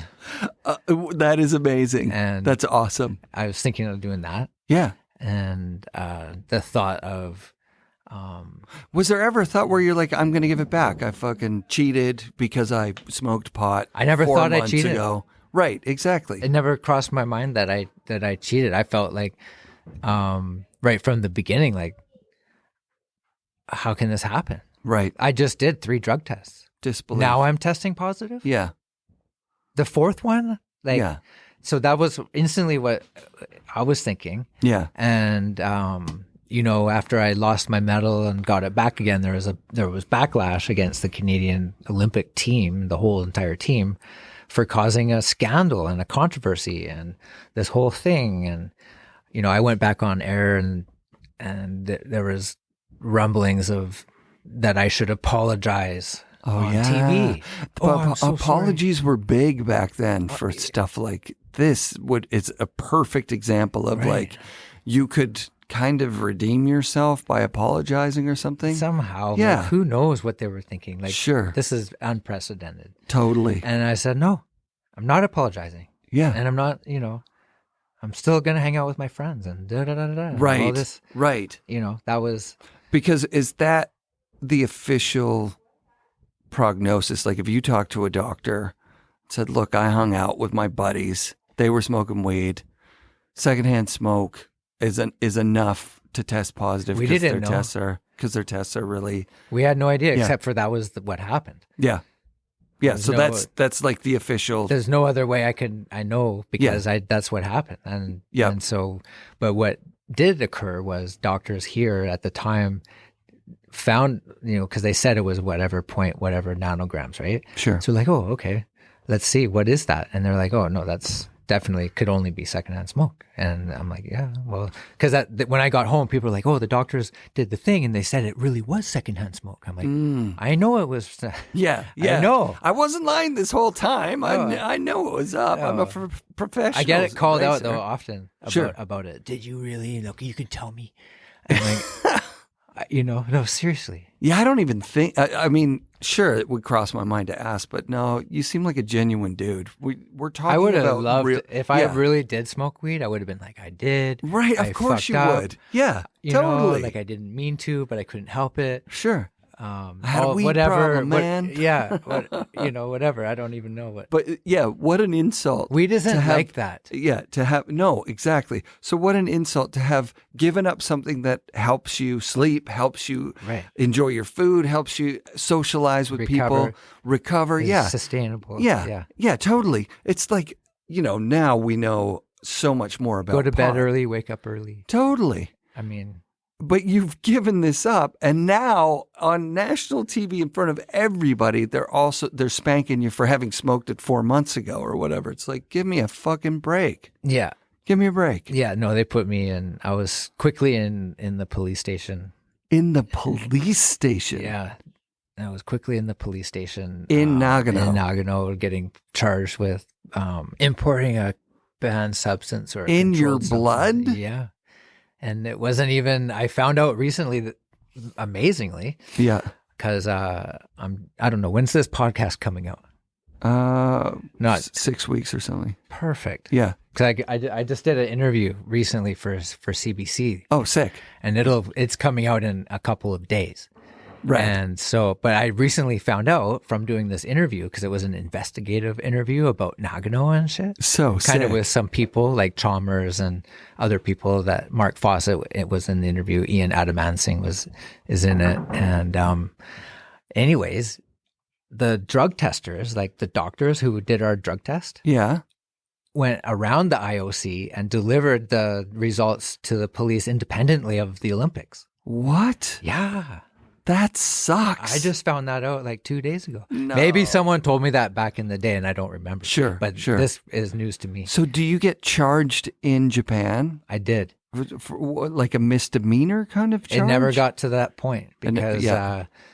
by then, before I had ended up in jail, 2 days had gone by, or 1.5 days had gone by, Yeah. where I had done 2 appeals to the IOC committee. Yeah. All like in person in front of them and pleaded your case. Said, look, told them what happened. Yeah, I've smoked weed. I smoke weed. I told them I I smoked quit. weed. I quit because Yeah. I love the Olympics. I Yeah. wanted to meet the criteria for that. It was the most important thing in my life. Yeah. Blah, blah, blah. And, but Yeah, and then Dick Pound voted against me. Yeah. He didn't vote for me. That's a guy's name? And it was, he's like the head of the drug for Canada. He's like the Canadian. That's the worst name I've ever heard in my whole life. It's the best name. It's the best name. For this guy. Yeah.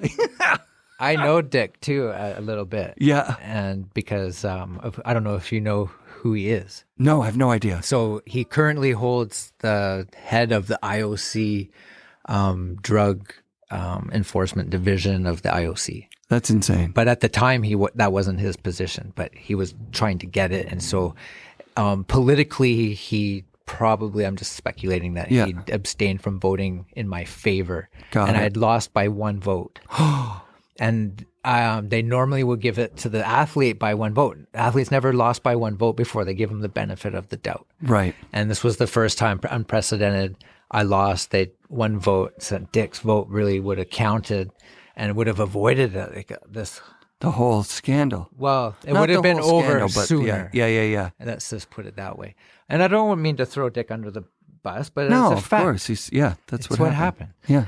And then, so I lost that one. And then the next day I was in a high profile wine and cheese in a tower in Nagano with like Prince Albert of Monaco. And he was the bobsledder at the time. Had you been to jail at that point? No, I was on my way. You're on your way. And they're like, oh my God. I'm meeting with the lawyers of arbitration because I'm past the appeals and now I'm going to arbitration. Holy shit, dude. I'm at this wine and cheese and Prince Albert's talking to me and he's got some inside news from the lawyers. He's like, it's sounding good, bro. Nice. Hit me up next time you're in Monaco. But I haven't done that yet. You got to go to Monaco. Totally. It's nice there. And I've been there and it's like what it looks like. Unfriggin' believable. Yeah.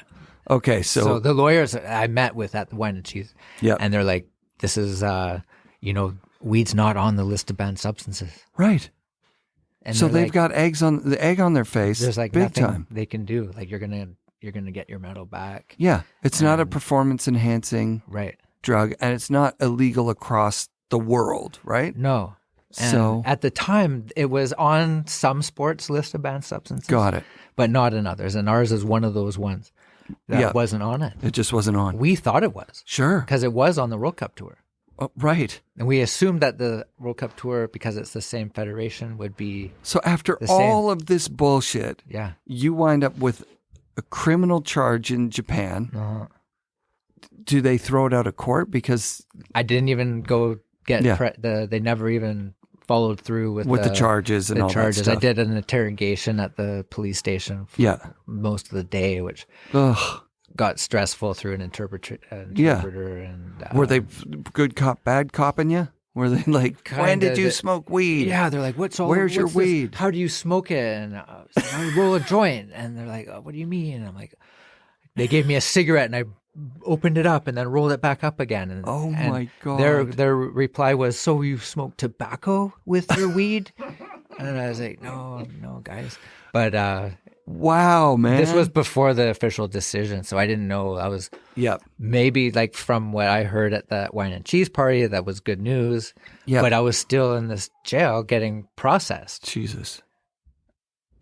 Independently of the Olympics. Around the outside of the whole Olympic venue. And most athletes who end up at the Olympics and test positive for steroids don't have to deal with law enforcement. Of course not. And go to jail and shit. Jesus, dude. And so I'm like, oh man, like how much worse can it get, right? Yep. So when does the tailspin stop? During the visit to the police station is when the news of me officially being reinstated came. Yeah. And did they offer an apology or anything like that? No, and they actually called me a liar after. Right. They said that you smoked weed. They said like, he's I didn't say I didn't blood. smoke weed, but I don't know what they thought I was lying about. Right. But yeah, I guess they thought I was smoking weed. But I don't think they thought that I was smoking weed at the Olympics. Right. But I think they thought that I was smoking weed like the day before I got there. I don't know what they thought. Gotcha. I don't know what they thought. And they never apologized, but you got your medal. You're recognized as the very first gold medalist snowboarder in the world. Yeah. And your life goes crazy from there. I remember seeing you on TV and being like, wow. Yeah, I went straight from the police station, literally, to the Beverly Hilton.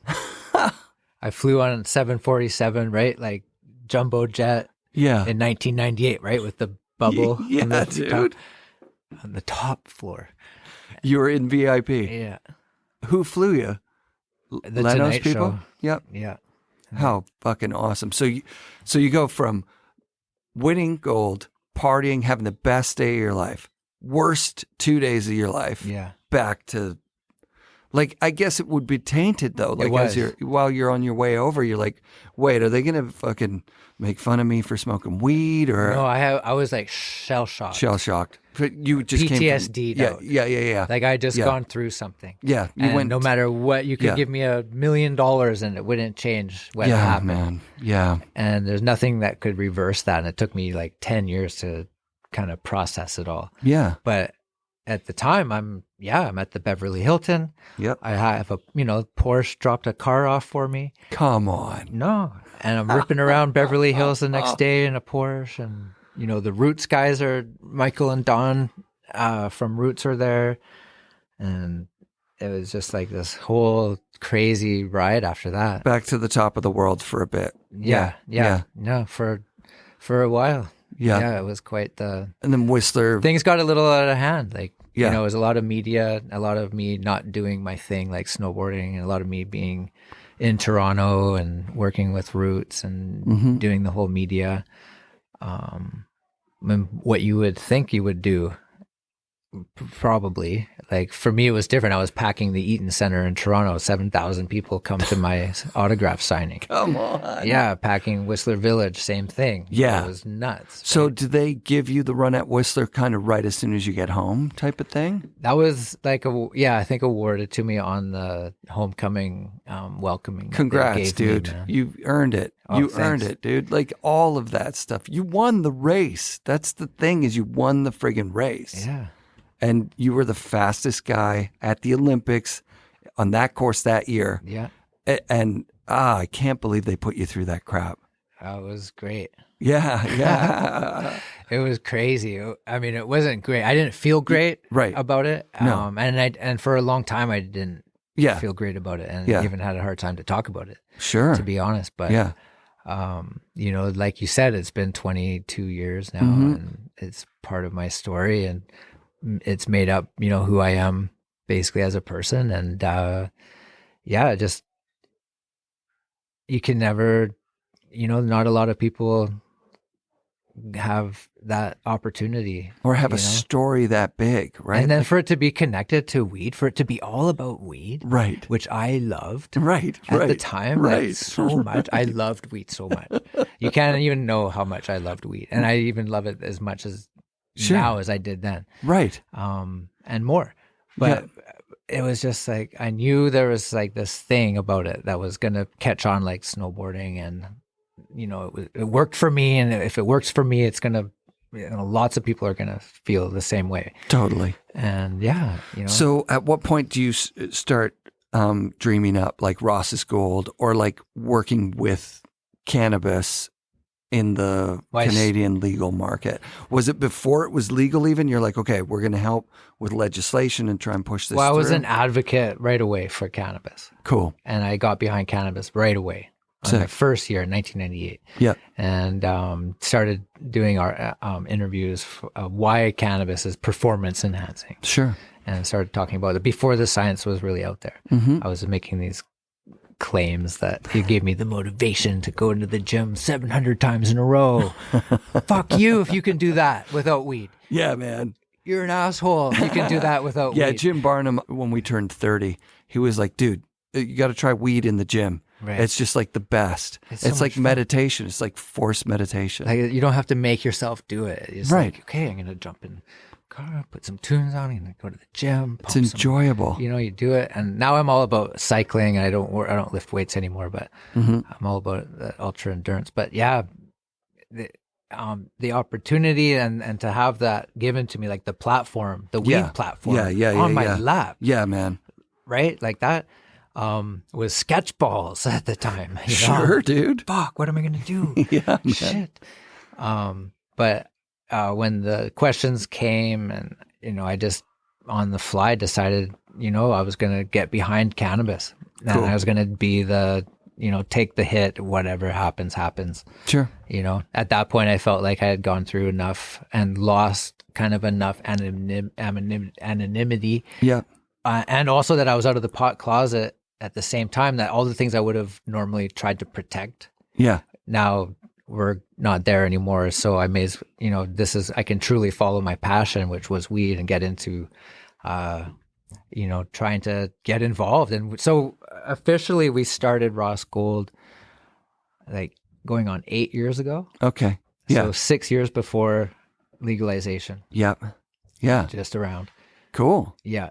And so that was before Harper even came out with his regulations on Oh, yeah. medical cannabis. Oh, yeah. Before it was the MMAR at the time. Yeah. And we didn't know what the MMAR, what it was going to look like, but we knew something was coming and we wanted to be on the front edge of it. And so we launched Ross Gold, was going to be basically a coffee shop like the Amsterdam Cafe, basically. Yep. Very cool. And so yeah, and then that's you how can we show started. up and be the most famous Canadian pot advocate there is. MMAR, by the way, is Medical Marijuana Access Resource or something. Yeah, regulation. Regulation. Right. I think regs or it's something. regulations. Right. Yeah. And that was this kind of convoluted system to gain access to pot You could, legally. like, grow it yourself You could or grow it. designate someone to grow it. Designated grower. And yeah, you had to renew it Yeah, landmark over and over. and landmark law in Canada based around the Medical Marijuana Yes. Access Program. stuff. Now there's the new one, the ACMPR, Yeah. and that's somehow different, but the same thing, kind of. Right. What about this recreational pot thing? Like now it's just you don't need it to be medicinal in order to enjoy it. No, but it's medicinal anyways. Yeah, It's totally. like, it's still good for you, even if you're doing, you know, smoking shatter. It's still fucking good for you. Sure. Yeah, So man. that's funny, right? But Yeah, totally. I always say there's no such thing as recreational cannabis. There's nothing other than medicinal pot. No. It's evolved alongside humans forever. Yeah. For a very long time. Yeah, It's an amazing in one generation plant. it was made put under prohibition. Yeah. One generation. One generation. It was so What? dumb. For no yeah. reason. It's a food. It's a fiber for ropes and cloth. It is an aerator It fights COVID. It's like helps you not get it. seriously. Yeah, Like just boost your immune system. It bumps off the little pokies off it, Nice. so it doesn't get them all, but it prevents. It's like a whatever. I can't remember what. You can look it up. It's real. Yeah. You can actually Google that shit, and I'm not even Google kidding. it. We couldn't say that in the 90s. No, you couldn't. For sure you couldn't. No, there's a couple of studies that. Yeah, I mean in the 90s you're still trying to figure out whether it's going to grow hair on your hands. They're just like, or- fuck you. Yeah, yeah. That was yeah, the yeah. end of it. Yeah, that was it. Yeah. Now it's like, no, Google it. Very little Yeah. medical research done on marijuana, which is it's disappointing because of how Schedule 1. yeah, They're not Schedule allowed 1, to dude. do like positive results drug tests Yeah. or research. Schedule 1 means that there's no good use for this in humans. Recently been taken off Schedule 1 Thank God. in the last week. Oh, really? Yeah. So it was still a Schedule 1 even though it was legal recreationally? It wasn't. What a backwards Only weird thing. statewide, not federally. Oh, you're talking in the States. Yeah. Oh, great. So Canada didn't have the Schedule 1 problem, but we were Right. dealing with America as our trading partner. Yeah, yeah, So we because were following suit. I was told Yeah. on the show by a weed guy from Tantalus Labs up in out in Coquitlam. Yeah. He said, if you're ever trying to go into the States and they ask you a weed-related question, just tell them you rescind your request to enter the United States and they just let you go back. Yeah, you can come back. Yeah, you just go back. Yeah. I rescind my, I don't want to come in here anymore I just Yeah. recently, like, I'm not allowed in the States because of the because scandal. of this whole thing. Oh my And God. In 9/11, I got put on the no-fly list. And Wow. so then I was officially banned from the States. And I now have You paperwork. Were that famous that you get on the 9/11 Commission Yeah. no-fly list. But I can't get the Instagram check. Right. But I'm on the no-fly list. So it doesn't make any sense at all to me. I don't get it. So you're blacklisted like through these United States weirdos. Yeah, I have paperwork called advance parole. Gotcha. That gets me in now. Yeah. And so that's no fun. What? Yeah, what a bummer. Them, you have to give it to them. Yes. And you're supposed to say, like, tell them, like, volunteer. Up front. And I recently had to. Yeah. I hadn't been through in 12 years. Wow. And he didn't ask me anything. He's like, so what's your job in Canada? And I'm like, I'm an ex-pro athlete. And he's like, oh, I guess that's why you have that tattoo on your hand. And so I guess that's, I'll use that again next time. Sure. Ex-pro athlete. Yeah. That's what I do. I'm an ex-pro athlete. Sure. That's a job. Yeah. Okay? Oh, fuck. What do you do for money? I'm an ex-pro athlete. I'm an ex-pro athlete. Figure it out. Oh, that's awesome, dude. Yeah, you just mentioned your tattoo. You got a tattoo on your left hand of the Olympic. Yeah, is it Italy, the Olympic ring? This is it's the Olympic rings with yeah. the star, and it says I have to put Italiano Comitato something. It's like a medal that Italy awarded to me after the Olympics. Wow! And so I got it tattooed onto my hand. Dude, that's so sick. Yeah, yeah. So there's an Olympic group. Obviously, have you ever met any other Olympic gold medalists? I mean, obviously JCJ and Canadians, Mael, and I know all those guys, and for sure, and for years known them, but like I was there with the dream team, the hockey team, Eric Lindros, and I hung out. Wow, man! And the day before I flew to Beverly Hills, and I was hanging out with all the like Theo Fleury and a bunch of those guys, and they're all gold medalists now. Oh yeah, of course. But I guess at the time, like the curlers, some of the curlers had were there, and they won gold medals. Yeah, man. And we were hanging. They put us with them, actually. The curlers and the snowboarders were kind of put in the same group. That's interesting. It was like heavy partying on both teams. Curlers can handle some partying. Curling is partying. Yeah, it's a bonspiel, man. Yeah, that's one thing about curling. That's why it's a great sport. It's a party sport. I love it so much. It would be fun. I've only done it one time. So were you training when you went to the Olympics, like on a regimen, like in the gym, training really hard? Because that was pretty rare at that point. Yeah.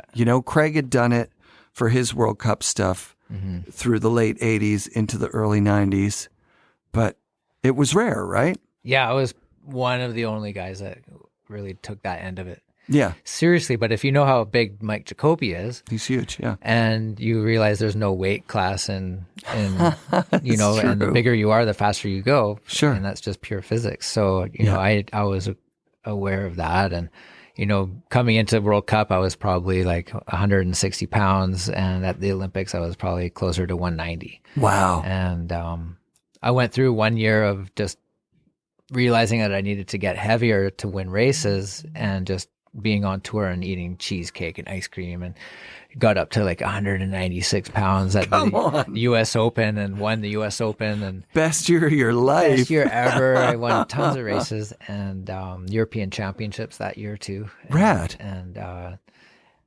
then that summer I got on this serious workout program and showed up at the first race of the season in Europe, just ripped. Yeah. At the same weight.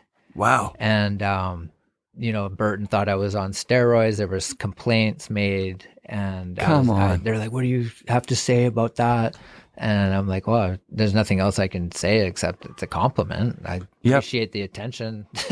I didn't even realize myself personally, like in a speed suit. Like I wasn't like working out, looking at myself in the fucking mirror or anything like that. I was just like doing my thing, like doing, taking it seriously. Yeah. You're taking it seriously. Like we didn't, like we would do like mushrooms and go on mountain bike rides, right? Rad. And stuff like that. Yeah, and man. Endurance, like long ass rides. Sure. And I'm not even kidding. Like it was hard to do with the mushrooms. Of course, man. And because of how long it was, like the mushrooms give you the energy, but I mean, we were taking it seriously. Like what we were doing was serious, but we were having fun. Yeah.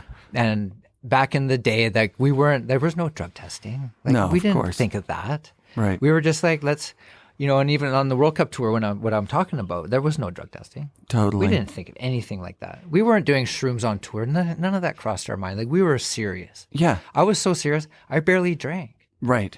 I smoked weed. That's what I did. Yeah. And I was forced to drink, basically, Yeah. by people. Yeah, People would yeah. make me drink, Oh, God. right? That's the craziest thing about weed. I quit drinking like 2 years ago. Yeah, like me 100%. too, sort of. I'm at 99%. Yeah. 95%. Yeah. And I just feel like so much better. I'm like lighter. Yeah. And it's not another thing I need at the end of the day. I've got my weed Yeah. and my coffee. That monkey on your back thing about, I find that with alcohol more than anything. Like where I'm making like days in advance, deals with myself. Like, okay, if I do the laundry and I do the thing, then I can have a 6-pack tonight, and then and I won't tomorrow. I guarantee it. And then the next day, it's just like, Don't even bother. Don't tell me. Now I got to have 12, right? Like it's like, that's a really difficult one to have a good relationship with, Right. Because it's also very bad for your health. That's what it came down to. Yeah. You know, and not only that, but combine that with like the struggle I had after the Olympics and trying to break into the whole cannabis scene, which is all big dollars. Like it's all backed by big bucks. Right? Of course it is. And the people that came into it with big bucks. Yeah. And I don't come into it with anything. Right. I've got my bike I could sell. Right? Yeah, That's man. a $5,000 road bike. I could get business cards, man, and some more hats and shit. Right? But it's not like these guys that come into it with $50 million. Yeah. And then start up these giant corporations. A 200,000 have square like these foot. $1 billion market caps that for no reason. And everybody hates them, but they still have $1 billion market cap. So weird, dude. It's so weird what happened in weed up here. It's changing, and what I'm trying to do is starting to be allowed now. And good, there's that whole aspect of the brands Yep. that hasn't really surfaced yet. Right. There aren't recognizable brands that people really care about, and Not we've yet. been trying over the last 7 to 8 years of getting that brand traction out.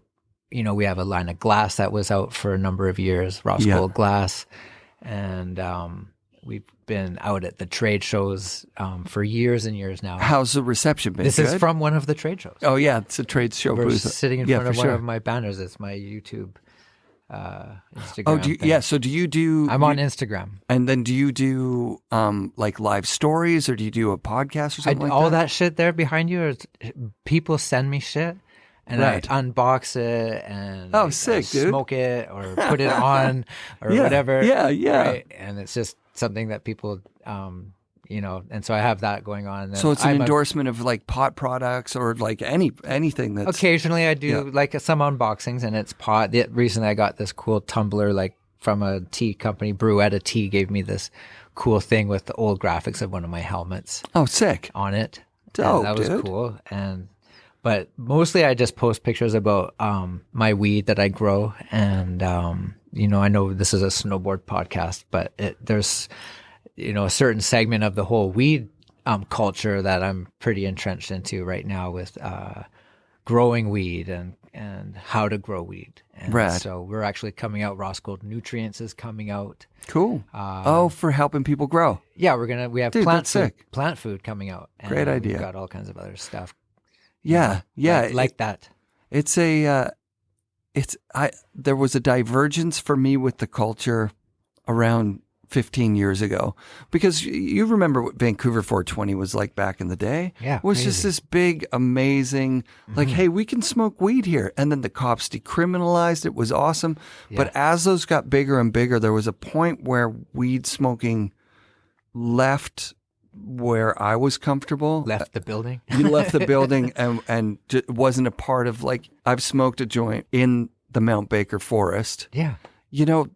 And they said, oh, we used to have a bong taped to one of these trees here, and you'd melt the snow. And, Yeah, it's like it's been there with snowboarding the whole way I've through. got stories about well-known people. Yeah, of course. Right.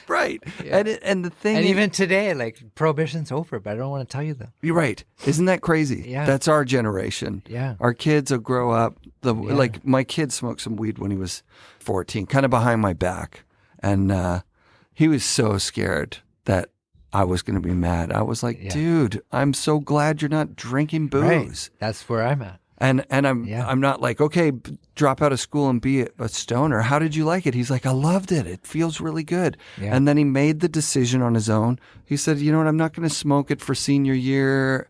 It's just like I see the people that are getting too into it and they're not able to focus on their school. Well, I always say weed introduces you to yourself, right? Yeah, man. And, you know, I started smoking a little bit at the end of high school. Sure. And more around like 18, 19, I started getting into it more. And when I moved to Whistler, I realized this was like a whole nother thing I didn't even know existed. Yeah, man. But you start to become, you know, more aware of yourself and you get introspective on it. And totally. That's new for a young person. Absolutely. You're just like, running into the traffic and not even think about whatever the fuck's going on or what you're doing. But as soon as you have that first puff and all of a sudden you're like, whoa, I'm a person. You know, like, yeah, dude, I have control over like my life, and you don't even have those thoughts before, right? Yeah, totally, man. Yeah, like I still feel weird talking about it for sure. It's my job, right? So yeah. For me, I've got kids running around. I'm smoking joints, and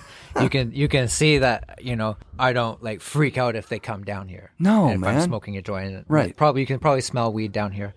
Whatever. Yeah. It's not like you turn away when you're holding your beer to have a sip from your kids, right? Exactly. And they know they're not supposed to come down here. They're just fucking with us because they're interested in all this gear. They're excited. Gear here and stuff like man. that. But normally they're good. This has been one of the most fun interviews I've ever done, Ross. Thank you for being on the show, and thanks for bringing Eric. it. I'm really glad that the weed hasn't done anything to your memory. You even pulled that Omar. It came. Yeah, it came was to there. me. But I mean, we're talking. I've had guests on the show that don't smoke weed that are like, dude, that was 20 years ago. I don't know who was there. Right, and that was even longer ago. This was like, dude, when we're talking Omar was like 25, 26 years ago. And we're talking about Guillermo Till shooting that day. Right. That's 30 years ago. That's 30 years ago now. Is it? Yeah. 2020, 1990. Oh my God. Isn't that nuts, man? It's half a life, more than half our life ago. Right? Yeah. I've got 3 kids, 2 cats, 2 guinea pigs, a budgie, and a Corso. And time went by since the Olympics, but it went by quickly. Yeah. Yeah. It went by quickly.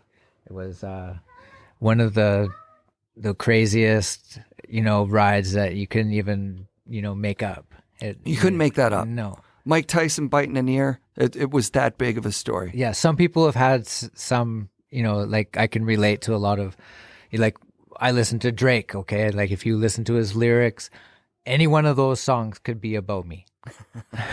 And I think that people relate to him that way anyways. Yes. And sure. he sings like that. That's the way his style is. He's very relatable. But man, there's not a lot of people that have walked down, you know, the path that I have. Yeah, man. Yeah. It's crazy. Like I said, and I'm not, or you were the most famous snowboarder in the world for a good amount of time too, because it was just such a big controversy. I would think you could, and it's mind-boggling. It's mind-boggling. You know, even most famous person, period, like just for a couple of days. I remember when I flew to L.A. Yeah. I was in the Narita airport in Tokyo. Yeah. And some business guy just walking by with a briefcase stops and is like, "You're that snowboarder." And I freaked out. I'm like, "No. Not me. It's not me." And he's like, "Why are you saying it's not you?" And I'm like, "Oh," that's when I realized. Like instantly, so before that I was surrounded by Olympic people. Obviously they would all know who I was. Totally. But I walking through the Narita airport with a chaperone from the Olympic team to get me on the jumbo jet. And just the first person I see.